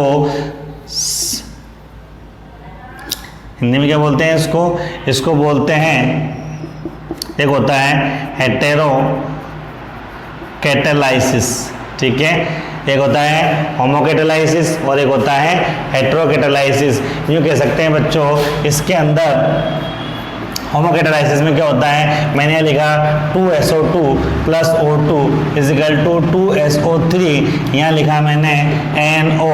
अगर मान लीजिए ये गैस है, ये भी गैस है, तो ये भी गैस होगा और ये भी गैस होगा। अगर मान लीजिए सब गैस हैं तो यूँ कह सकते हैं ऐसी रासायनिक अभिक्रिया जिसके अंदर क्रियाकारक, क्रियाफल और उत्प्रेरक तीनों समान अवस्था में होते हैं तो उसको बोलते हैं समांगी उत्प्रेरण। क्या बोलते हैं भैया, समांगी उत्प्रेरण। The reaction in which reactant, catalyst and reactant, product and catalyst each are present in similar phase or position is known as homocatalysis। लेकिन अगर मान लीजिए लिख दें हम लोग N2 plus 3H2 is equal to 2NH3 और यहाँ लिख दिया मैंने FeMO और यहाँ लिख दिया मैंने गैस, ये लिख दिया मैंने गैस, ये लिख दिया मैंने गैस, यहाँ सॉलिड है तो it is known as homocatalysis, it is known as heterocatalysis को बोलते हैं विषमांगी उत्प्रेरण। यूँ कह सकते हैं अर्थात ऐसे रासायनिक अभिक्रिया इसमें क्रियाकारक, उत्पाद और उत्प्रेरक समान अवस्था में नहीं होते हैं, विषमांगी उत्प्रेरण कहलाता है, हेटेरोकैटालाइसिस कहलाता है। बात समझ आई नहीं है आपको? तो ये खास चीज थी जो मैंने आपको यहाँ बता दी, उम्मीद आपको समझ में आ गया होगा। इसी में एक क्वेश्चन और पूछ लिया जाता है, वो पूछा जाता है व्हाट इज जियोलाइट। जियोलाइट क्या है भैया, जियोलाइट के बारे में पूछा जाता है। तो सर जियो की जैसे सिम होती है ऐसे लाइट आती होगी, जियो की नहीं, ऐसा नहीं है बच्चों। जियोलाइट का मतलब है these are honeycomb like structure, मधुमक्खी के आकार के समान की जो संरचनाएं होती हैं वो जियोलाइट कहलाती है बच्चों। और ये एल्यूमिनियम सिलिकेट्स होते हैं, एल्यूमिनियम के सिलिकेट्स होते हैं बच्चों, इसमें छोटे छोटे छिद्र होते हैं और क्या करते हैं, डिहाइड्रेशन का काम करते हैं। इसका जो फेमस एग्जाम्पल है वो ZSM5, बहुत इंपॉर्टेंट नाम से पूछा जाता है कि भैया पेट्रोलियम उत्पादन के अंदर निर्जलीकरण करने के लिए कौन से जियोलाइट का प्रयोग किया जाता है, which zeolite is used in dehydration of petroleum is known as ZSM5। याद रहेगा आपको? तो यह था इसका पार्ट बी जिसको हम लोगों ने कैटालाइसिस के नाम से पढ़ा और उसी के अंदर हम लोगों ने एंजाइम कैटालाइसिस को देखा। समझ में आ गया बात को? इसी चैप्टर के अंदर अगर हम लोग आगे चलते हैं, इंपॉर्टेंट की बात करें, बस आप इसमें क्या इंपॉर्टेंट है अगर आप कहना चाहो, स्तंभ ताप, स्तंभ है जो टाइप ऑफ कैटालाइसिस के एग्जाम्पल, बस और कुछ नहीं। ठीक है, चलें आगे। इसके बाद में अगर हम लोग आगे चलते हैं बच्चों, इसमें अगर हम लोग आगे चलते हैं बच्चों तो हमारे पास में आता है इसका पार्ट सी, और पार्ट सी को हम लोग बोलते हैं बच्चों इसके अंदर कोलॉइडल सॉल्यूशन। क्या कहते हैं भैया, कोलॉइडल सॉल्यूशन या कोलाइडी विलियन। क्या बोलते हैं भैया, कोलाइडी विलियन। आपने विलियन तो शब्द सुना ही होगा, विलेन नहीं है भैया, है ना, वो मूवीज में आता ना, वो विलेन नहीं है, विलियन है। क्या है, सॉल्यूशन। अगर हम लोग विलेन की बात करें, विलियन की बात करें बच्चों, तो देखो विलियन तीन टाइप के होते हैं। एक होता है रियल सॉल्यूशन, रियल सॉल्यूशन, ठीक है। वास्तविक विलयन कौन से होंगे भैया, वास्तविक विलयन कौन से होते हैं, वास्तविक विलयन वो होते हैं जिनके पार्टिकल का साइज 10⁻⁷ से भी कम होता है। 10⁻⁷ से भी कम होता है तो वो क्या कहलाते हैं, आपके रियल सॉल्यूशन कहलाते हैं, वास्तविक विलयन कहलाते हैं।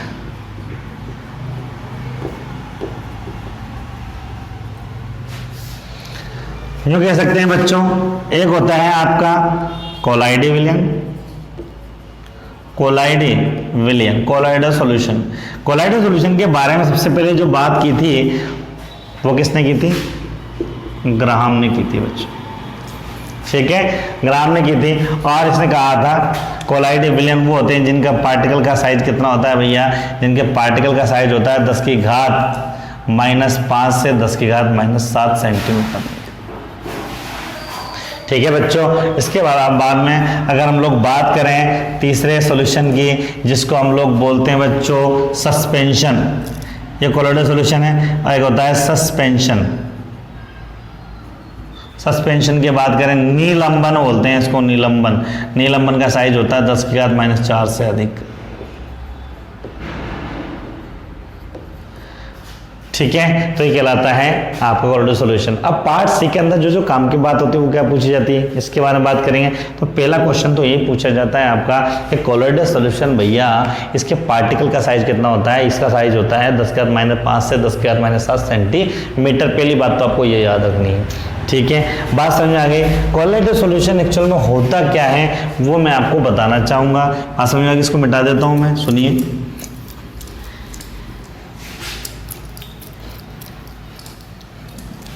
पहली बात तो ये है बच्चों कि कोलोइडल सॉल्यूशन होता क्या है। कोलोइडल सॉल्यूशन एक विषमांगी तंत्र है। Colloidal solution is a heterogeneous system और सॉल्यूशन। इसको बाइफेजिक भी बोल सकते हैं,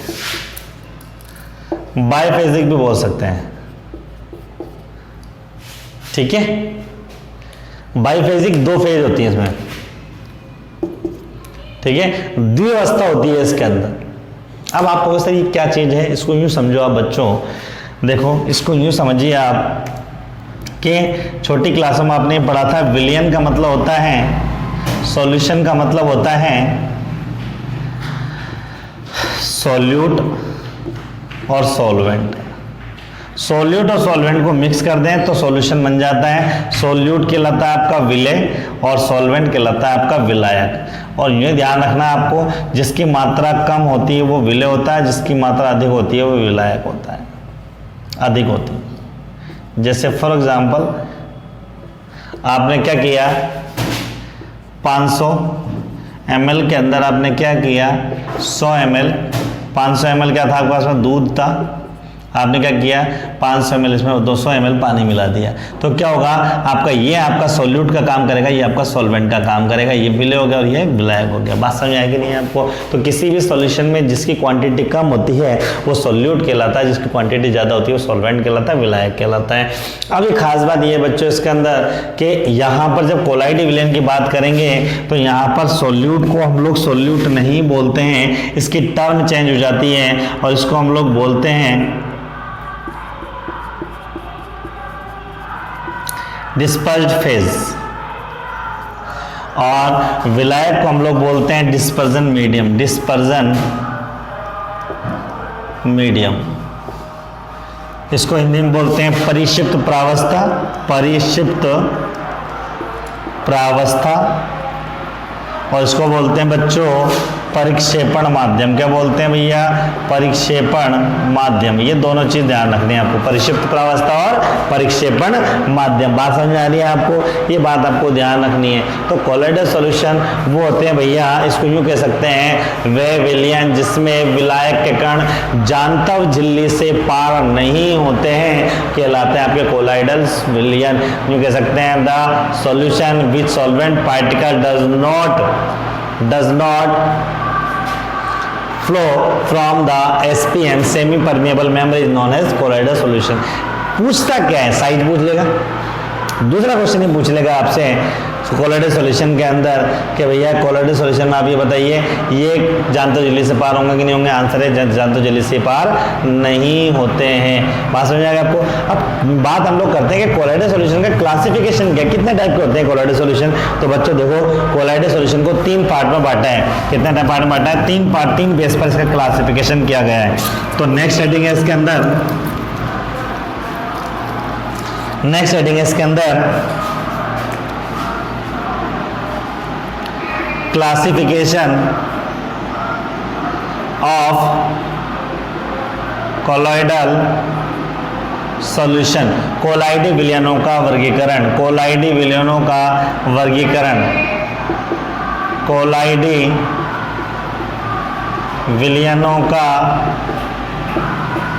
वर्गीकरण, कोलाइडी विलयनों का वर्गीकरण। अगर इसके विलयन की वर्गीकरण की बात करें बच्चों तो देखो क्या है, इसको बांटा गया है, पहला बांटा गया है बच्चों इसको अन्योन्य यूं कह सकते हैं परिक्षिप्त प्रावस्था व परिक्षेपण माध्यम के आधार पर ठीक है। दूसरा इसको बांटा गया है बच्चों, सेकंड इसको बांटा गया है, रुकेगा, दूसरा सेकंड बांटा गया है इसको बच्चों, सेकंड इसको बांटा गया है आपका परिक्षिप्त प्रावस्था एवं परिक्षेपण माध्यम की अन्योन्य क्रिया के आधार पर और तीसरा बाटा इसके अंदर सहचारी कोलाइड। ठीक है बच्चों, पहला है on the basis of disperse phase and dispersion medium, परिक्षिप्त प्रावस्था और परिक्षेपण माध्यम के आधार पर। दूसरा क्या है बच्चों इसके अंदर, दूसरा है परिक्षिप्त प्रावस्था और परिक्षेपण माध्यम की अन्योन्य क्रिया के आधार पर। तीसरा है आपका सहचारी कोलाइड के आधार पर। समझ में आ गया बच्चों? तो बच्चों इसका नहीं 3 टाइप हो गया आपका। ठीक है, पहला है परिक्षिप्त प्रावस्था परिक्षेपण माध्यम के आधार पर, दूसरा है परिक्षिप्त प्रावस्था परिक्षेपण माध्यम के अन्योन्य क्रिया के आधार पर, तीसरा है आपका सहचारी कोलाइड। मैं पहली बात कर रहा हूं आपका on the basis of disperse phase and dispersion medium, classification की बात कर रहा था। नंबर 1 है ऑन द बेसिस ऑफ परिक्षिप्त disperse phase and dispersion medium. यहां से क्वेश्चन बहुत इंपॉर्टेंट बनते हैं बच्चों। अगर हम लोग इसकी बात करें बच्चों, ठीक है, तो इस बेस पर हम लोग कह सकते हैं कि ये कितने टाइप का होता है बच्चों। इस बेस पर अगर हम लोग बात करें तो इस बेस पर हमारे पास में जो कोलाइडल सॉल्यूशन होते हैं वो कितने टाइप होते हैं, 1 2 3 4 5 6 7 8 9 होते हैं 8 टाइप के। 9 मैंने बना दिया, 9th का आपको क्रॉस लगाना है। अगर मान लीजिए मैं यहाँ पर लिख देता हूँ आपसे, यहाँ लिख दिया मैंने आपको परिक्षिप्त प्रावस्था, जिसको आप लोग क्या कहते हैं, परिक्षिप्त प्रावस्था को आप लोग कहते हैं डिस्पर्स्ड फेज। ठीक है बच्चों, फिर मैंने यहाँ लिखा डिस्पर्जन मीडियम। ठीक है, यहाँ लिखते हैं परिक्षेपण माध्यम, पहले लिख दिया बच्चों मैंने परिक्षेपण माध्यम, इसको बोलते हैं डिस्पर्जन मीडियम। क्या बोलते हैं, डिस्पर्जन मीडियम हो गया बच्चों। ठीक है, बात समझ आ गई आपको? उसके बाद मैंने यहाँ लिख दिया टाइप ऑफ कोलॉइड का प्रकार। अगर मैं इसकी बात करूं बच्चों तो यहाँ से अगर मान लीजिए डिस्पर्स फेज में ले लूँ, पहले ले लूँ बेटा मैं यहाँ पर ठोस, फिर ले लिया मैंने ठोस, फिर ले लिया मैंने यहाँ पर ठोस। ठीक है बच्चों, फिर लिया मैंने यहाँ पर द्रव, फिर यहाँ पर द्रव, फिर लिया यहाँ पर मैंने गैस, फिर लिया मैंने यहाँ पर गैस और एक और ले लिया यहाँ पर गैस। ठोस 3 बार लेना, ठोस, द्रव 3 बार लेना, द्रव और गैस 3 बार लेना आपको, गैस।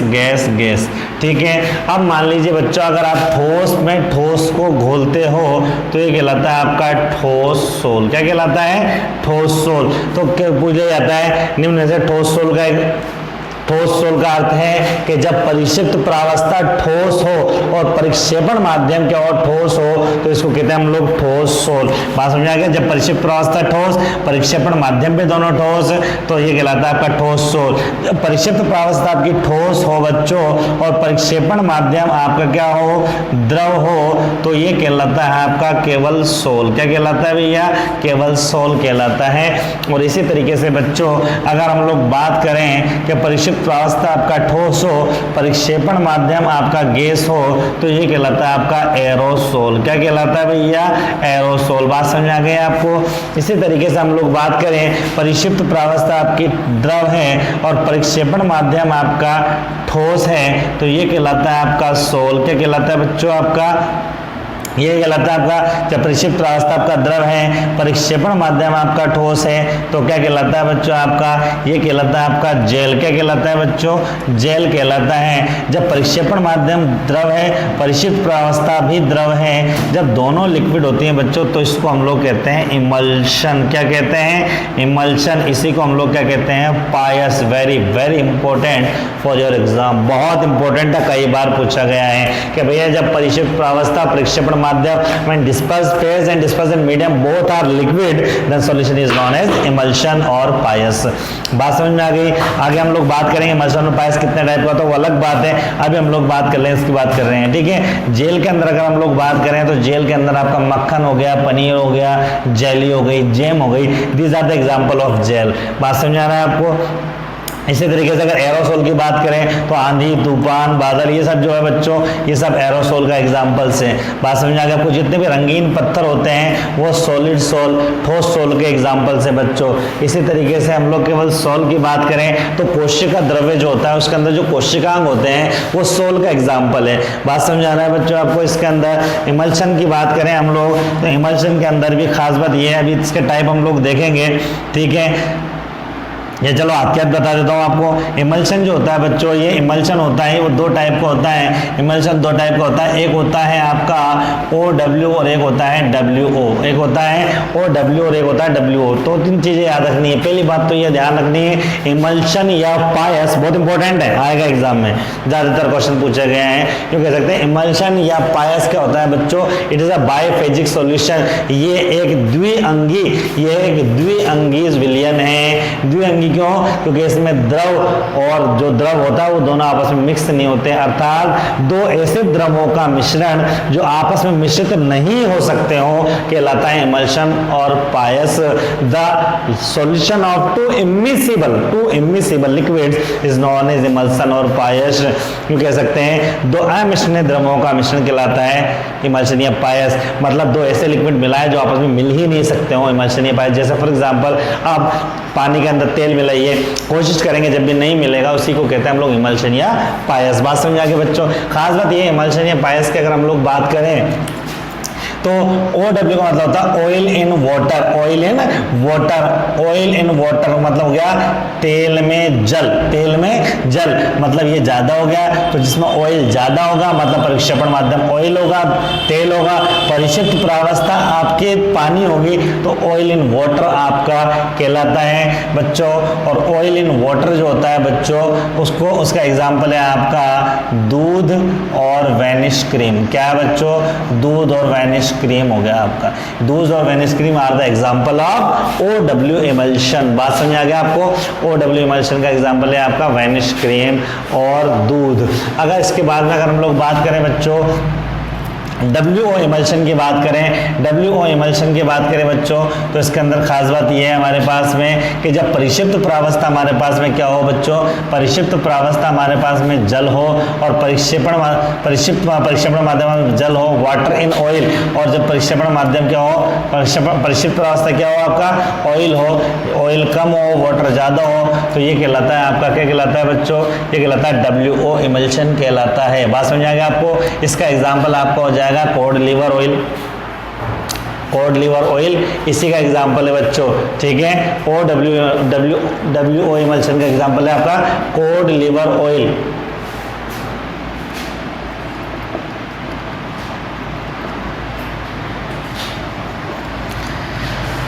बात समझ आ गई, क्लियर वो दिक्कत। तो इमल्शन और पायस का मतलब समझ में आ गया। इमल्शन या पायस का मतलब हो गया जब परिक्षिप्त अवस्था और परिक्षेपण माध्यम दोनों के होते हैं बच्चों।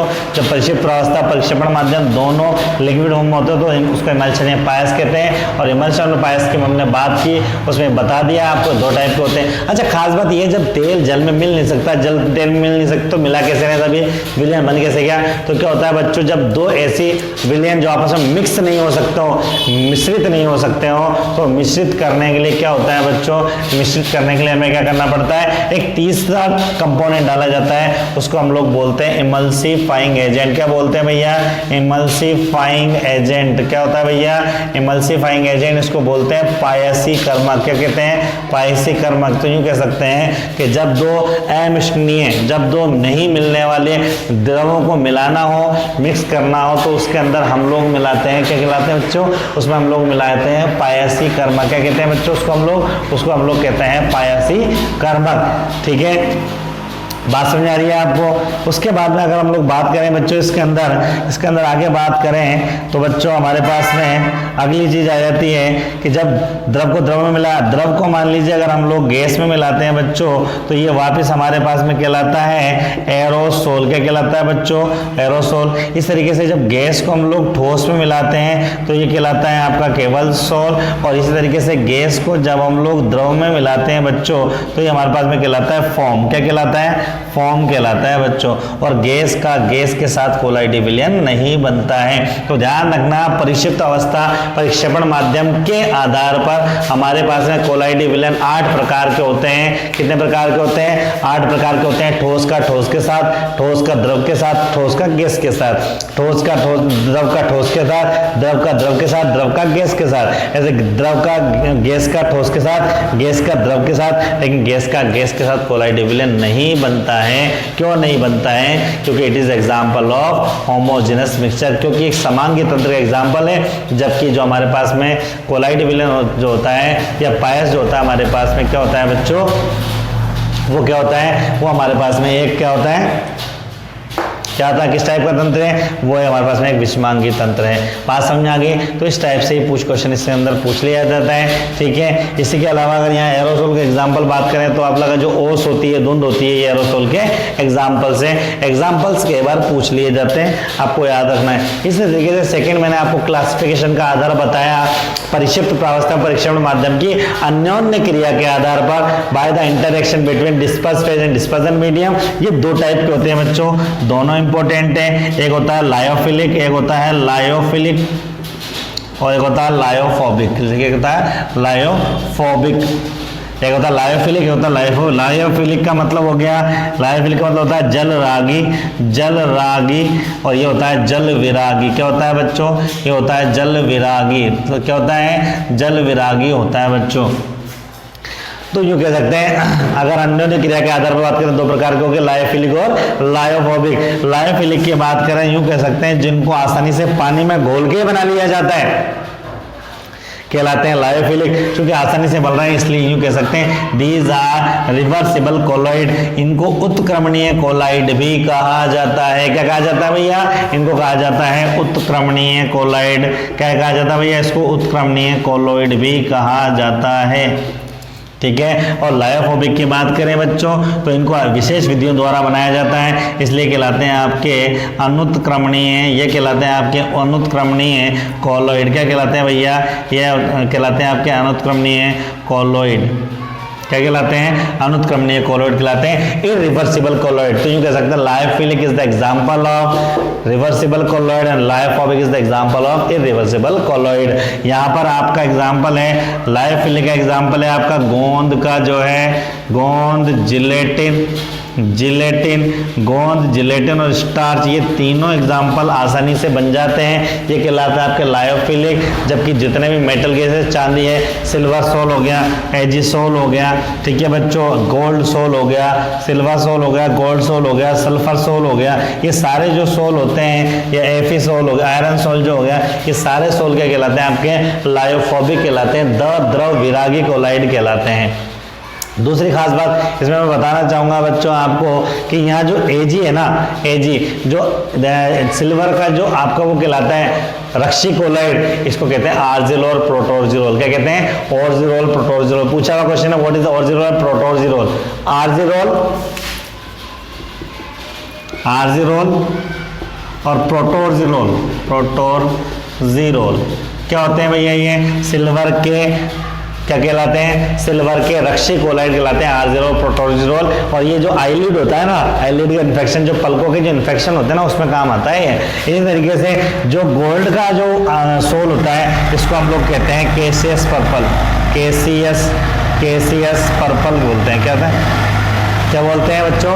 केसियस पर्पल। ये भी क्वेश्चन पूछा हुआ है, केसियस ऑफ पर्पल है, गोल्ड सोल है भाई, गोल्ड सोल को हम लोग केसियस ऑफ पर्पल भी कहते हैं। तो समझ में आ गया आपको? लायोफिलिक का मतलब हो गया वो कोलाइड जो वाटर से अट्रैक्ट होते हैं, जल की ओर आकर्षित होते हैं, आसानी से बनाए जा सकते हैं, लायोफिलिक कहलाते हैं। और अगर मान लीजिए बच्चों जल से दूर भागते हैं, प्रतिकर्षित होते हैं, तो जल विरागी कहलाते हैं, इनको अनुत्क्रमणीय कोलाइड भी कहते हैं। एक बात ध्यान रखें, अगर परिक्षेपण माध्यम आप लोग जल यूज कर रहे हैं तो वो हाइड्रोसोल कहलाते हैं। अगर आप जल की जगह बेंजीन करेंगे तो वो बेंजोसोल कहलाएंगे, और अगर आप अल्कोहल यूज कर रहे हैं तो वो अल्कोसोल कहलाएंगे। ध्यान रखें, समझ में आ गई बात आपको।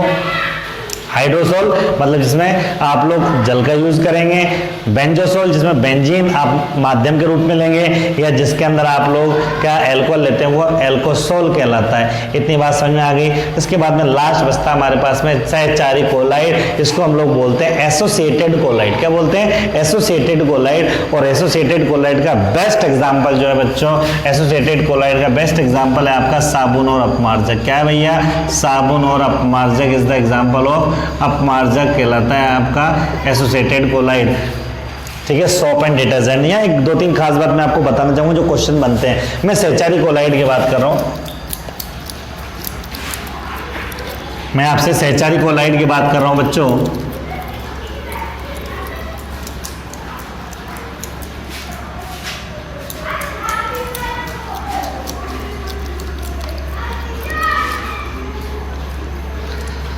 अगर हम लोग बात करें बच्चों एसोसिएटेड कोलॉइड की बात करें, ठीक है, एसोसिएटेड कोलॉइड की बात करें तो इसका एग्जांपल हमारे पास में एसोसिएटेड कोलॉइड का एग्जांपल है साबुन या अपमार्जक। साबुन का फॉर्मूला होगा C17H35CONA, और इसी से हम लोग बनते हैं, हम जो मतलब मिशेल बनता है। ठीक है, यहाँ एक इंपॉर्टेंट बात जो मैं आपको याद रखनी है, मैं आपको बताना चाहूंगा कि ये जो एसोसिएटेड कोलॉइड होते हैं, ये जो सहचारी कोलॉइड होते हैं, ये प्रारंभ में प्रबल विद्युत अपघट्य होते हैं। ये पूछा हुआ क्वेश्चन है। These are initially strong electrolyte। प्रारंभ में ये क्या होते हैं भैया? प्रारंभ में ये प्रबल विद्युत अपघट्य होते हैं। प्रारंभ में ये प्रबल विद्युत अपघट्य होते हैं बच्चों। उसके बाद क्या होता है कि जब इसको हम लोग गर्म करते हैं, हीट करते हैं, तो क्या होता है? ये कोलाइडी विलयन में बदल जाते हैं। हीट कितना करना है? वह ताप जिस पर ये प्रबल विद्युत अपघट्य कोलाइडी विलयन बदल जाता है, उसी को हम लोग बोलते हैं क्राफ्ट ताप। क्या बोलते हैं भैया? उसी को हम लोग बोलते हैं क्राफ्ट ताप या क्राफ्ट टेम्परेचर। क्या बोलते हैं बच्चों? उसको बोलते हैं हम लोग craft temperature. The temperature at which colloidal solutions are formed is known as Kraft temperature। बात समझ आ गई बच्चों। इसी टाइप से यूँ कह सकते हैं कि वो कंसंट्रेशन जो कोलाइडल सॉल्यूशन बनते हैं वो कहलाता है CMC कहलाता है, critical micelle concentration. Critical micelle concentration क्रांतिक मिसेल सांद्रता कहलाती है। बात समझ आ गई बच्चों आपको? उम्मीद आपको ये कोलाइडल सॉल्यूशन समझ में आ गया होगा। उसके बाद में एक क्लासिफिकेशन और है, चौथा, वो क्लासिफिकेशन है इसका बच्चों पार्टिकल की साइज के आधार पर। ठीक है, पार्टिकल साइज के आधार पर हम लोग बात करें तो एक होता है बहुआण्विक कोलाइड, बहुआण्विक कोलाइड, बहुआण्विक कोलॉइड। ठीक है, एक होता है बच्चों वृहद आणविक कोलाइड, वृहद आणविक कोलाइड, आणविक कोलॉइड, कोलॉइड। और एक होता है बच्चों इसका अंदर वृहद आणविक, और तीसरा होता है आपका सहचारी कोलॉइड जो मैंने आपको बताया। ठीक है, बहुआण्विक कोलॉइड की बात करें इसको बोलते हैं हम लोग मल्टी मॉलिक्यूलर कोलॉइड। बहुत सारे पार्टिकल मिलकर के और कोलॉइड बनाते हैं। और मल्टी मॉलिक्यूलर कोलॉइड की बात करें हम लोग, इसमें मल्टी मॉलिक्यूलर कोलॉइड की बात करें तो एग्जांपल है सल्फर के 1000 पार्टिकल मिलते हैं तब जाके ए सेट का एक कोलॉइडल सॉल्यूशन बनता है। वृहद आणविक की बात करें, मैक्रोमोलिकुलर कोलॉइड की बात करें, इसका एग्जांपल हमारे पास में बच्चों जिलेटिन, स्टार्च और गोंद इसके एग्जांपल है। और सहचारी कोलॉइड के एग्जांपल साबुन और अपमार्जक। यूँ कह सकते हैं कोलॉइडल सॉल्यूशन को कितने भागों में? 3 भागों में। पहला बाटा on the basis of dispersion, dispersion medium, परिशुद्ध प्रावस्था में परिक्षेपण माध्यम के आधार पर 8 टाइप के बाटे, 8 टाइप का प्रकार बताए। गैस के साथ कोलॉइडल विलयन नहीं बनता क्योंकि एक समांगी तंत्र है। द्रव का द्रव के साथ जो बनता है वो कहलाता है आपका इमल्शन या पायस। और जबकि मैंने आपको बताया अगर द्रव और ठोस का बनता है तो इसको हम लोग कहते हैं, द्रव और ठोस का बनता है इसको हम लोग बोलते हैं जेल। बात समझ में आ गई बच्चों आपको? जेल और ठोस के बारे में पूछ लिया जाता है। दूसरा बताया मैंने अन्योन्य क्रिया के आधार पर 2 प्रकार का बताया, जलरागी और जल विरागी, लायोफिलिक और लायोफोबिक। और तीसरा बताया मैंने कणों के आकार के आधार पर on the basis of particle size. और पार्टिकल साइज की बेस पर अगर हम लोग बात करें अगर पार्टिकल साइज की बेस पर बात करें तो 3 टाइप के होते हैं। एक होता है माइक्रोमोलिक्यूलर, जिसके अंदर है सल्फर के 1000 पार्टिकल आपस में मिलते हैं और S8 टाइप का कोलॉइड बनाते हैं। इसी तरीके से दूसरा है वृद्धाण्विक कोलॉइड, मैक्रोमोलिक्यूलर कोलॉइड बताया मैंने, स्टार्च, जिलेटिन, ठीक है, और गोंद इसका एग्जाम्पल है। और इसके अलावा फिर मैंने अगला बताया इसके अंदर आपको बच्चों, और वो क्या बताया, वो अगला मैंने बताया आपको इसके अंदर वो ये था सहचारी कोलाइड, जिसका एग्जांपल है साबुन और अपमार्जक। मिशेल का इसके अंदर निर्माण होता है, फॉर्मूला होता है C17H35COON है। इसमें क्राफ्ट, टेम्परेचर और CMC इंपॉर्टेंट है। समझ में आ गया। इसके बाद में आगे चलते हैं हम लोग, तो आता है कोलाइडी विलयनों के गुण, properties of colloidal solution, properties of colloidal solution, कोलाइडी विलयनों के गुण क्या लिखेंगे बच्चों। नेक्स्ट है हमारे पास में कोलाइडी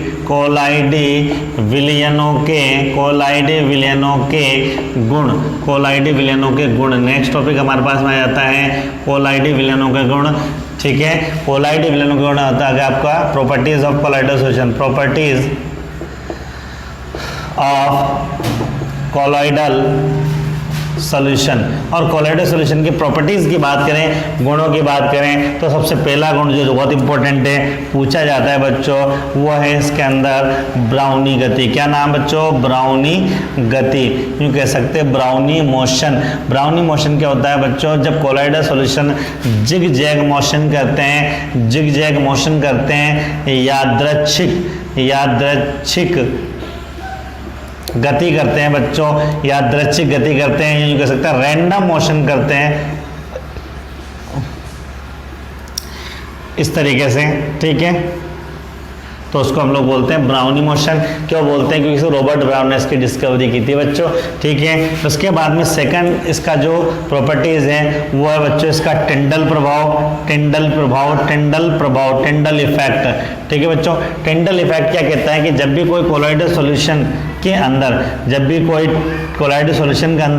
लाइट आती है तो क्या होता है बच्चों, हमारे पास में पार्टिकल से टकराती है और हमें एक लाइट बीम नजर आता है, एक प्रकाश पुंज नजर आता है, जिसको हम लोग बोलते हैं टिंडल प्रभाव। समझ में आ गया बच्चों, टिंडल प्रभाव कहते हैं। और टिंडल प्रभाव के अंदर क्या होता है बच्चों, प्रकाश का विकिरण होता है 1/λ⁴, ठीक है। समझ में आ गया आपको।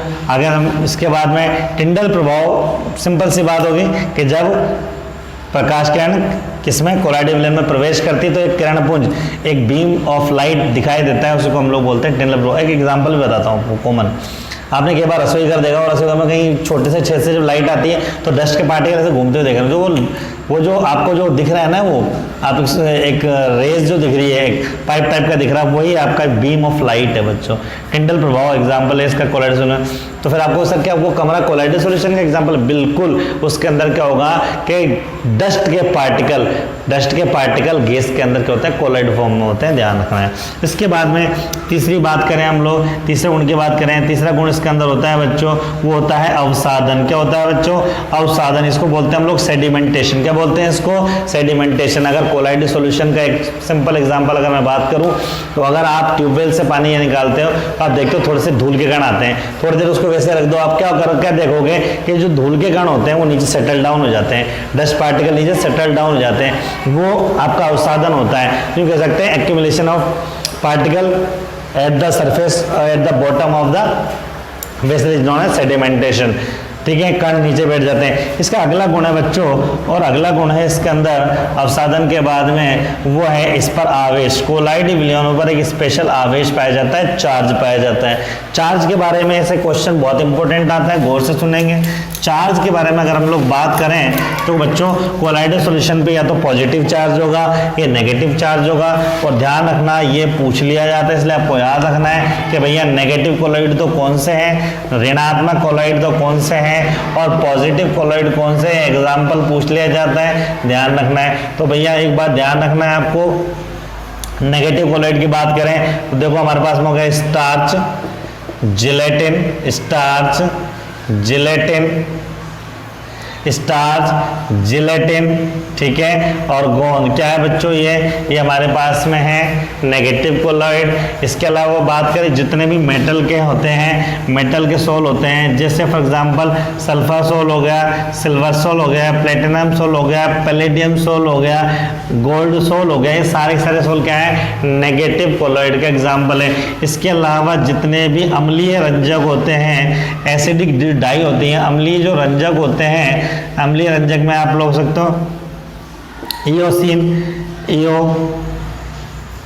इयोसिन और कॉन्गो रेड, ये दोनों एग्जाम्पल क्या है अम्लीय एसिडिक डाई के एग्जाम्पल हैं। तो ये भी क्या कहलाते हैं बच्चों, ये कहलाते हैं नेगेटिव कोलॉइड्स का एक एग्जाम्पल और है हीमोग्लोबिन। क्या बच्चों haemoglobin. These are the example of negative colloid. Positive colloid की बात करें तो जितने भी मेटल ऑक्साइड हैं, जैसे हम लोग बात करें Al2O3.2H2O, इसी तरीके से हम लोग बात करें SiO2, इसी तरीके से अगर हम लोग बात करें बच्चों, ठीक है, इसी तरीके से हम लोग बात करें इसके अंदर, अगली बात करें Fe2O3.2H2O, ठीक है, इसी तरीके से हम लोग बात करें TiO2, ये सारे एग्जाम्पल किसके बच्चों, ये सारे एग्जाम्पल हैं आपके किसके पॉजिटिव कोलॉइड के। अच्छा यहाँ पर ध्यान रखना मृदा भी है आपके क्या है भैया, सॉइल भी क्या है आपका नेगेटिव कोलॉइड की तरह काम करती है। इसी तरीके से हम लोग आगे चले इसके अंदर कोलॉइड के अंदर, तो जितने भी क्षारीय रंजक होते हैं, क्षारीय रंजक जो होते हैं, जैसे क्षारीय मेथिलीन ब्लू जो है आपका, वो क्षारीय रंजक है, किसका एग्जाम्पल है पॉजिटिव कोलॉइड का एग्जाम्पल है। तो these are the example of positive and negative colloid. बात समझ आ गई। लेकिन खास बात ये कुछ कोलॉइड के अंदर क्या होता है नेगेटिव कोलॉइड, नेगेटिव चार्ज भी होता है, पॉजिटिव चार्ज भी होता है। तो वहां पर एक जिसमें पॉजिटिव और नेगेटिव दोनों चार्ज होते हैं, तो वहां पर एक प्रोसेस होती है जिसको हम लोग बोलते हैं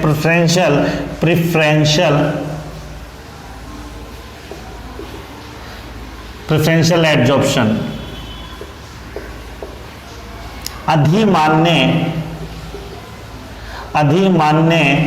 अधिशोषण।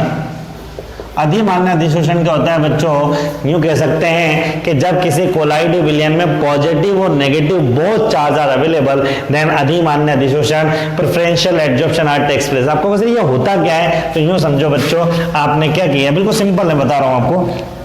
आपने क्या किया AgNO3 के अंदर आपने पोटेशियम आयोडाइड मिला दिया, तो AgI का अवक्षेप आपके पास बन जाएगा। मान लीजिए आपके पास में एक अवक्षेप बन गया AgI का, किसका बन गया, ये आपके पास में एक अवक्षेप बन गया AgI का, ठीक है, AgI का अवक्षेप बन गया। थोड़ी देर बाद आप क्या देखते हैं, AgI का अवक्षेप बनने के बाद में, ठीक है, यहाँ पर पोटेशियम आयन आकर के इकट्ठा होने लग जाते हैं। पोटेशियम आयन इकट्ठा हो गए, यहाँ पर जो बचे थे एक्स्ट्रा में, पोटेशियम आयनों के इकट्ठा होने के बाद में क्या होता है, थोड़ी देर बाद इसमें आयोडाइड आयन भी आकर आना इकट्ठा हो जाते हैं। आयोडाइड आयन इसके चारों तरफ आकर के इकट्ठा हो जाते हैं। इस तरीके से जब दोनों आयनों की एक लेयर बन जाती है, तो इसी लेयर को हम लोग कहते हैं कि साहब, इसी को हम लोग कहते हैं प्रेफरेंशियल एडजॉर्प्शन। क्या बोलते हैं इसको, इसी को हम लोग बोलते हैं प्रेफरेंशियल एडजॉर्प्शन, कि पहले अवक्षेप बना, फिर एक पॉजिटिव की लेयर बनी और एक नेगेटिव की लेयर बनी। जब दो लेयर बन जाती है, दोनों लेयर को हम लोग बोलते हैं हेल्महोल्ट्ज विद्युतीय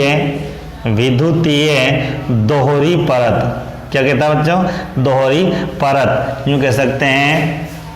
when two different charge containing layers are formed around the PPT is known as Helmholtz electrical double layer। Helmholtz electrical double layer, एक पॉजिटिव एक नेगेटिव की वो बन गई। अब दोनों जब लेयर हैं तो दोनों में कुछ पोटेंशियल डिफरेंस भी होगा, दोनों में कुछ विभवांतर भी होगा। इसी को हम लोग बोलते हैं जीटा पोटेंशियल। क्या बोलते हैं भैया, जीटा पोटेंशियल। क्या बोलते हैं, जीटा पोटेंशियल, इसको बोलते हैं जीटा विभव। क्या बोलते हैं भैया, जीटा विभव कहते हैं। इसको हम लोग, इस जीटा विभव का दूसरा नाम हम लोग लेते हैं बच्चों, इस जीटा विभव का ही दूसरा नाम है हमारे पास में स्थिर वैद्युत विभव। क्या कहते हैं बच्चों, स्थिर वैद्युत विभव क्या कहते हैं। ठीक है बच्चों, क्लियर हो गया। तो यहां पर ये हो गया आपके पास में चार्ज के बारे में। आगे सुनेंगे बच्चों, अगला जो गुण होता है इसके अंदर वो होता है आपका विद्युत कण संचलन। क्या कहलाएगा बच्चों? विद्युत कण संचलन की बात करें तो इसको अंग्रेजी में बोलते हैं हम लोग इलेक्ट्रोफोरेसिस। क्या बोलते हैं? इलेक्ट्रोफोरेसिस। मतलब अगर मान लीजिए इसको यूँ समझिए, आपका अगर आप एक यू टाइप की नली ले लेते हैं और उसमें इलेक्ट्रोड लगा देते हैं पॉजिटिव नेगेटिव, तो आप क्या देखते हैं कि जो कैथोड होता है उस पर क्या होता है? पॉजिटिव चार्ज उसकी तरफ जाना चालू हो जाते हैं, और जो एनोड होता है उस पर नेगेटिव चार्ज जाना चालू हो जाते हैं। नेगेटिव चार्ज का मूवमेंट होता है। यूं कह सकते हैं कि विपरीत आवेशों का विपरीत इलेक्ट्रोड की ओर गति करना क्या कहलाता है? इलेक्ट्रोफोरेसिस या विद्युत कण संचलन कहलाता है। Movement of different charge containing particle towards electrode is known as electrophoresis. ठीक है, तो विद्युत कण संचलन भी क्या है बच्चों? एक एग्जाम्पल है किसका? कोलाइडी विलयनों के गुणों का एग्जाम्पल है बच्चों। बात समझ में आ गई? इसी के अंदर होता है स्कंदन सामर्थ्य की बात करें बच्चों, स्कंदन सामर्थ्य की बात करें तो स्कंदन सामर्थ्य क्या होता है? The precipitation of colloidal solution. कोलाइडी विलयनों का अवक्षेपण जो होता है वो स्कंदन सामर्थ्य कहलाता है। और मैं बताऊं बच्चों, अगर हम लोग कोलाइडी विलयन को स्कंदन करना चाहते हैं, हम चाहते हैं कोलाइडी का पार्टिकल नीचे बैठ जाए, उनका अवसादन हो जाए, तो क्या करते हैं? या तो उसको उबाल दो, बॉइल कर दो। बॉइल करने से भी क्या होता है? पार्टिकल बड़े हो जाते हैं, नीचे बैठ जाते हैं। दूसरा क्या है? विद्युत कण संचलन में इसके स्कंदन के अंदर काम में आता है। ठीक है बच्चों। तीसरा होता है अगर आप इसके अंदर विपरीत आवेशी सोल मिला देते हैं तो उसका स्कंदन हो जाता है। इसको यूं समझिए बच्चों,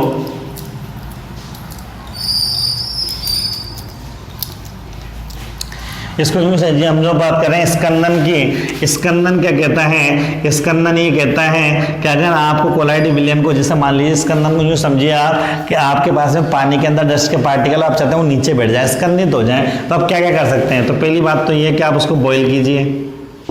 ठीक है, क्वथन के द्वारा। दूसरा होता है इसके अंदर स्कंदन के लिए, दूसरा होता है विपरीत आवेशी सोल मिलाने पर। विपरीत आवेशी सोल मिलाना, ये बहुत इंपॉर्टेंट है, वेरी वेरी इंपॉर्टेंट। मतलब पूछ लिया जाता है कि मुझे FeOH का होल थ्राइस है भैया, इसका मुझे स्कंदन के लिए कौन सा कोलाइडी विलयन काम में लेना पड़ेगा? एग्जाम्पल है AH2S3।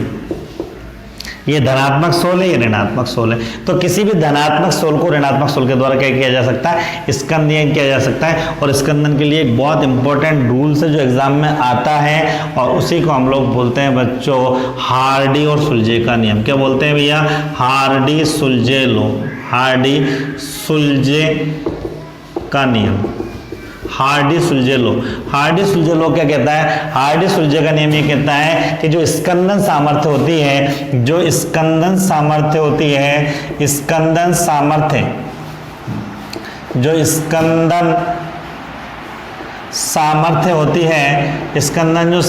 है बच्चों, वो समानुपाती होती है संयोजकता के। ठीक है, यूं कह सकते हैं कि अगर कई बार पूछ लिया जाए कि भैया 4 ऑप्शन हैं कि कौन सा ज़्यादा स्कंदित होगा, तो मैंने लिखा FeCN का होल 4 माइनस का 6। ठीक है, होल 6 माइनस का 4। ठीक है बच्चों।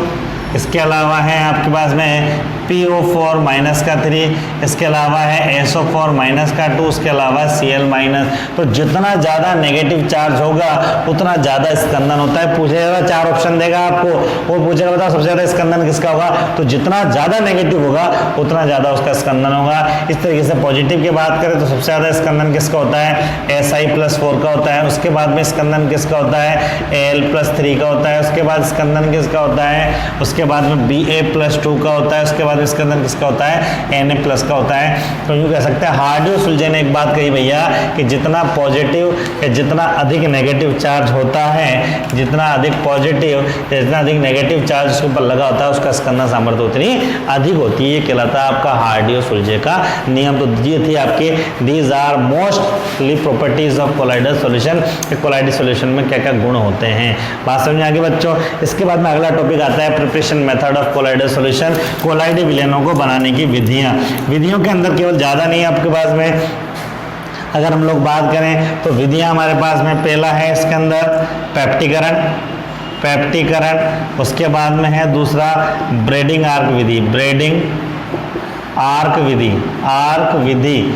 और तीसरा है बच्चों इसके अंदर रासायनिक विधि, रासायनिक विधि। कोई भी क्वेश्चन इसमें से नहीं आता है, बस ये ध्यान रखें पेप्टिकरण के अंदर क्या होता है, ताजा बने अवक्षेप से कोलाइडी विलेन बनाया जाता है, ठीक है, उसमें प्रबल विद्युत अपघट्य मिला करके। और ध्यान रखना पेप्टिकरण विधि में जो प्रबल विद्युत अपघट्य मिलाया जाता है, क्या मिलाया जाता है, प्रबल विद्युत अपघट्य, स्ट्रॉन्ग इलेक्ट्रोलाइट, उसको हम लोग बोलते हैं पेप्टिकर्मक। क्या बोलते हैं बच्चों, पेप्टिकर्मक बोलते हैं। तो व्हाट इज पेप्टाइजिंग एजेंट, यूं कह सकते हैं इलेक्ट्रोलाइट के अंदर जो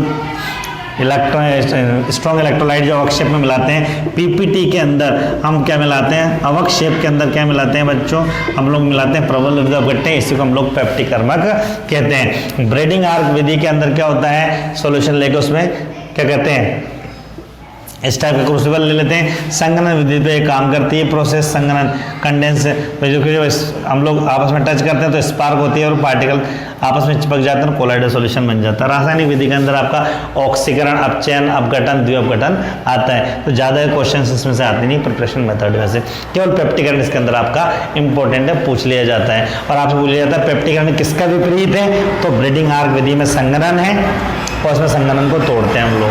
बात समझ आ गई आपको। उसके बाद में आखिरी पॉइंट आता है इसके अंदर और वो आता है बच्चों कोलाइडी विलेनो। इसके अंदर अगला टॉपिक आता है बच्चों कोलाइडी विलेनो का, कोलाइडी विलेनो का शोधन, कोलाइडी विलेनो का शोधन, प्योरिफिकेशन ऑफ कोलाइडल सॉल्यूशन। आपको कहोगे सर कोलाइडल सॉल्यूशन का प्योरिफिकेशन क्यों कर रहे हैं, अरे भाई पेप्टिकरण में क्या कर रहा था, विद्युत अपघट्य डाला आपने, अवक्षेप में विद्युत अपघट्य डाल के तो बनाया, लेकिन मान लो आपने विद्युत अपघट्य ज्यादा डाल दिया, तो यूं कह सकते हैं कोलाइडी विलेन में जो अतिरिक्त मात्रा विद्युत अपघट्य होती है उसको निकालना कहलाता है आपका कोलाइडी विलेनों का शोधन। और शोधन की जो विधियां हैं बच्चों वो तीन हैं, एक है अपोहन, एक है विद्युत अपोहन, विद्युत अपोहन, और एक है आपका अपोहन विद्युत अपघटन, विद्युत अपोहन, और तीसरा है अति सूक्ष्म निस्यंदन, अति सूक्ष्म निस्यंदन। देखो बच्चों अपोहन आपको पता है, सिंपल में बता देता हूं। मान लीजिए आपने क्या किया, यहाँ पर एक एसपीएम की थैली ले ली, एक एसपीएम की थैली लेने के बाद में इसमें कोलाइडी विलेन बन लिया, तो जो विद्युत अपघट्य के पार्टिकल हो तो छोटे होते हैं, वो तो बाहर निकल जाते हैं और कोलाइडी विलेन के अंदर शेष रह जाता है, तो ये कहलाता है आपका अपोहन। प्रोसेस जब तेज करनी हो तो करंट लगा देते हैं, इसी को कहते हैं हम लोग विद्युत अपोहन। अति सूक्ष्म निस्यंदन इंपॉर्टेंट है इसके अंदर, ठीक है। इसमें क्या करते हैं, अति सूक्ष्म निस्यंदन के अंदर हम लोग एक फिल्टर पेपर लेते हैं और फिल्टर पेपर में क्या होते हैं, बड़े बड़े छेद होते हैं बच्चों, इससे तो कोलाइडी सॉल्यूशन छान ही नहीं सकते। आप क्या करें फिर हम लोग, इससे क्या करते हैं, सिंपल तरीका होता है, इसको हम लोग इस फिल्टर पेपर को डुबोते हैं हम लोग कोलोइडियन में, पूछा जाता है कोलोइडियन। ये क्या होता है भैया, ये होता है कोलोइडियन, 4% सॉल्यूशन होता है नाइट्रोसेल्यूलोज का, नाइट्रोसेल्यूलोज का 4% विलयन होता है, ठीक है बच्चों, किसके अंदर, एल्कोहल प्लस ईथर के अंदर, या तो एल्कोहल ले लो या ईथर ले लो, इसके अंदर नाइट्रोसेल्यूलोज का 4% विलयन कहलाता है आपका कोलोइडियन। जब कोलोइडियन में इसको डुबोते हैं तो कोलोइडियन में चिपक जाता है और जो ये छेद होते हैं फिल्टर पेपर के वो छोटे हो जाते हैं ताकि छानने में आसानी रहे, बड़े कण निकले छोटे कण निकले। उसके बाद में ये छेद जो हमने छोटे किए वो परमानेंट जमे रहे, तो इसके लिए इसको क्या करते हैं, फॉर्मेल्डिहाइड में डुबोया जाता है। तो इस फिल्टर पेपर को कोलोइडियन किस में डुबोया जाता है, फॉर्मेल्डिहाइड के अंदर। तो कोलोइडियन समझ में आ गया, कोलोइडियन क्या है, 4% नाइट्रोसेल्यूलोज का एल्कोहल या ईथर के साथ मिश्रण कहलाता है कोलोइडियन। और इसको परमानेंट करने के लिए, इसको हार्ड बनाने के लिए, इस छिद्रों को सख्त बनाने के लिए इसको फॉर्मेल्डिहाइड के विलेन में डुबोया जाता है। जब कोलाइडी विलेन से छाना जाता है, फिल्टर किया जाता है, तो इसको हम लोग बोलते हैं अति सूक्ष्म निस्यंदन, इसी को हम लोग बोलते हैं अल्ट्रा फिल्ट्रेशन। अल्ट्रा फिल्ट्रेशन, ये अल्ट्रा फिल्ट्रेशन है, ये कहलाता है आपका डायलाइसिस, ये कहलाता है आपका इलेक्ट्रिकल डायलिसिस। तो यूं कह सकते हैं there are 3 method for the purification of the colloidal solution, dialysis, electrical dialysis and ultra filtration. यूं कह सकते हैं कोलाइडी विलेनों के शोधन की 3 विधियां हैं, अपोहन, विद्युत अपोहन और अति सूक्ष्म निस्यंदन। कोलोइडियन क्या होता है मैंने बता दिया। इसके बाद में अगला टॉपिक आता है बच्चों, और वो आता है इसके अंदर, अगला टॉपिक जो बच्चों इसके अंदर आता है वो हमारे पास में आता है, क्या आता है बच्चों, कोलाइड विलयनों का रक्षण। के कोलाइड विलयन ज़्यादा से ज़्यादा टाइम तक रहें, सेटल डाउन पार्टिकल नहीं हो तो रक्षण कैसे करते हैं। तो इनको कोलाइड विलयनों का रक्षण के लिए इनमें जो पदार्थ मिलाया जाता है बच्चों, उसको हम लोग बोलते हैं रक्षी कोलाइड। क्या बोलते हैं बच्चों, रक्षी कोलोइड कहलाते हैं। और रक्षी कोलोइड का मतलब क्या हो गया बच्चों, रक्षी कोलोइड का मतलब है कोलाइड विलयनों के अवक्षेपण से बचाना, रक्षी कोलाइड कहलाते हैं। और इस रक्षी कोलाइड के अंदर सबसे ज़्यादा जो यूज़ करते हैं उसी को हम लोग कहते हैं बच्चों स्वर्ण संख्या। क्या करते हैं, स्वर्ण संख्या, इसको कहते हैं हम लोग गोल्ड नंबर। क्या बोलते हैं, गोल्ड नंबर, स्वर्ण संख्या, गोल्ड नंबर यूँ कह सकते हो, ठीक है। इसी को हम लोग ऊर्णन मान भी बोलते हैं, एक ही बात है, ऊर्णन मान, ठीक है। रक्षी कोलाइड क्या होता है, यूँ कह सकते हैं कि मिलीग्राम में रक्षी कोलाइड की वह मात्रा, मिलीग्राम में रक्षी कोलाइड की वह मात्रा जो 1 ग्राम आपका जो गोल्ड सोल है उसका अवक्षेपण से रोकता है 10% NaCl के साथ में, कहलाता है आपका रक्षी कोलोइड। और रक्षी कोलोइड में अगर हम लोग बात करें सबसे ज़्यादा गोल्ड नंबर, सबसे कम जो गोल्ड नंबर होता है वो किसका होता है बच्चों, जिलेटिन का होता है। कितना होता है, 0.005 से होता है, ये होता है 0.31, ठीक है बच्चों, गोल्ड नंबर। और इसी तरीके से अगर हम लोग बात करें किसकी, सबसे ज़्यादा किसका होता है, वो होता है स्टार्च का। कितना होता है, 20 से 25, कुछ लोग कहते हैं 20 से 25 होता है, 25 से 30, पर आप लोग ध्यान रखो सबसे कम किसका होता है आपका जिलेटिन का, और सबसे ज़्यादा किसका होता है आपका स्टार्च का होता है, गोल्डन नंबर पूछ लिया जाता है। बात समझ में आ गई बच्चों।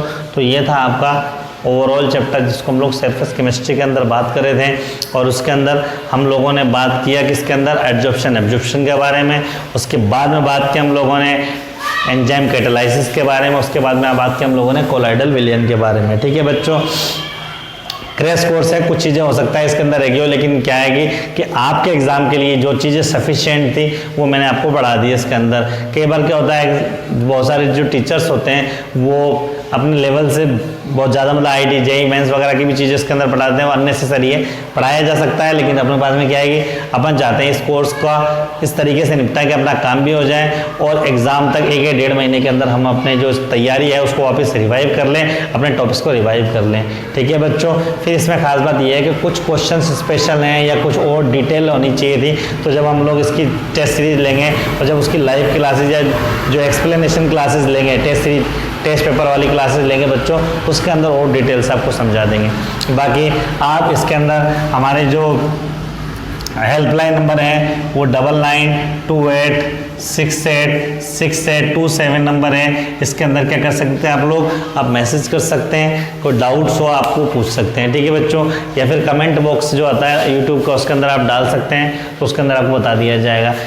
1 शॉट सीरीज इसीलिए रखी गई है ताकि एक क्लास के अंदर मैक्सिमम टॉपिक कवर हो सके जिसके अंदर से जो क्वेश्चंस आते हैं, ठीक है बच्चों। तो आपको इसके अंदर पूरा टॉपिक लगभग क्लियर करा दिया गया है। अगर इसके अलावा भी कोई डाउट्स अगर आपको आते हैं तो आप उसको देखेंगे, ठीक है बच्चों। It is first class for 1 shot series. अब कंटिन्यू आपको क्लासें मिलती रहेंगी, अपडेट मिलते रहेंगे, तो जुड़े रहिए। अपने दोस्तों को ज़रूर बताएं कि भैया क्लास शुरू कर दी है इमरान सर ने, ठीक है बच्चों। ये टाइम टू टाइम को मिलती रहे ताकि आप अपने दोस्तों को बताएंगे तो उनको भी एक फ़ायदा होगा कि भाई ये चीज़ें आपकी कंटिन्यू हो पाएंगी। कोई डाउट्स होंगे उसके लिए आपको हेल्पलाइन नंबर दे दिए गए हैं। पढ़ाई अपनी जारी रखिए, और अगर आपको पसंद आए तो अपने दोस्तों को बताना ना भूलें, लाइक और सब्सक्राइब करना ना भूलें, ठीक है बच्चों। मिलते हैं अगले लेक्चर के साथ में, धन्यवाद।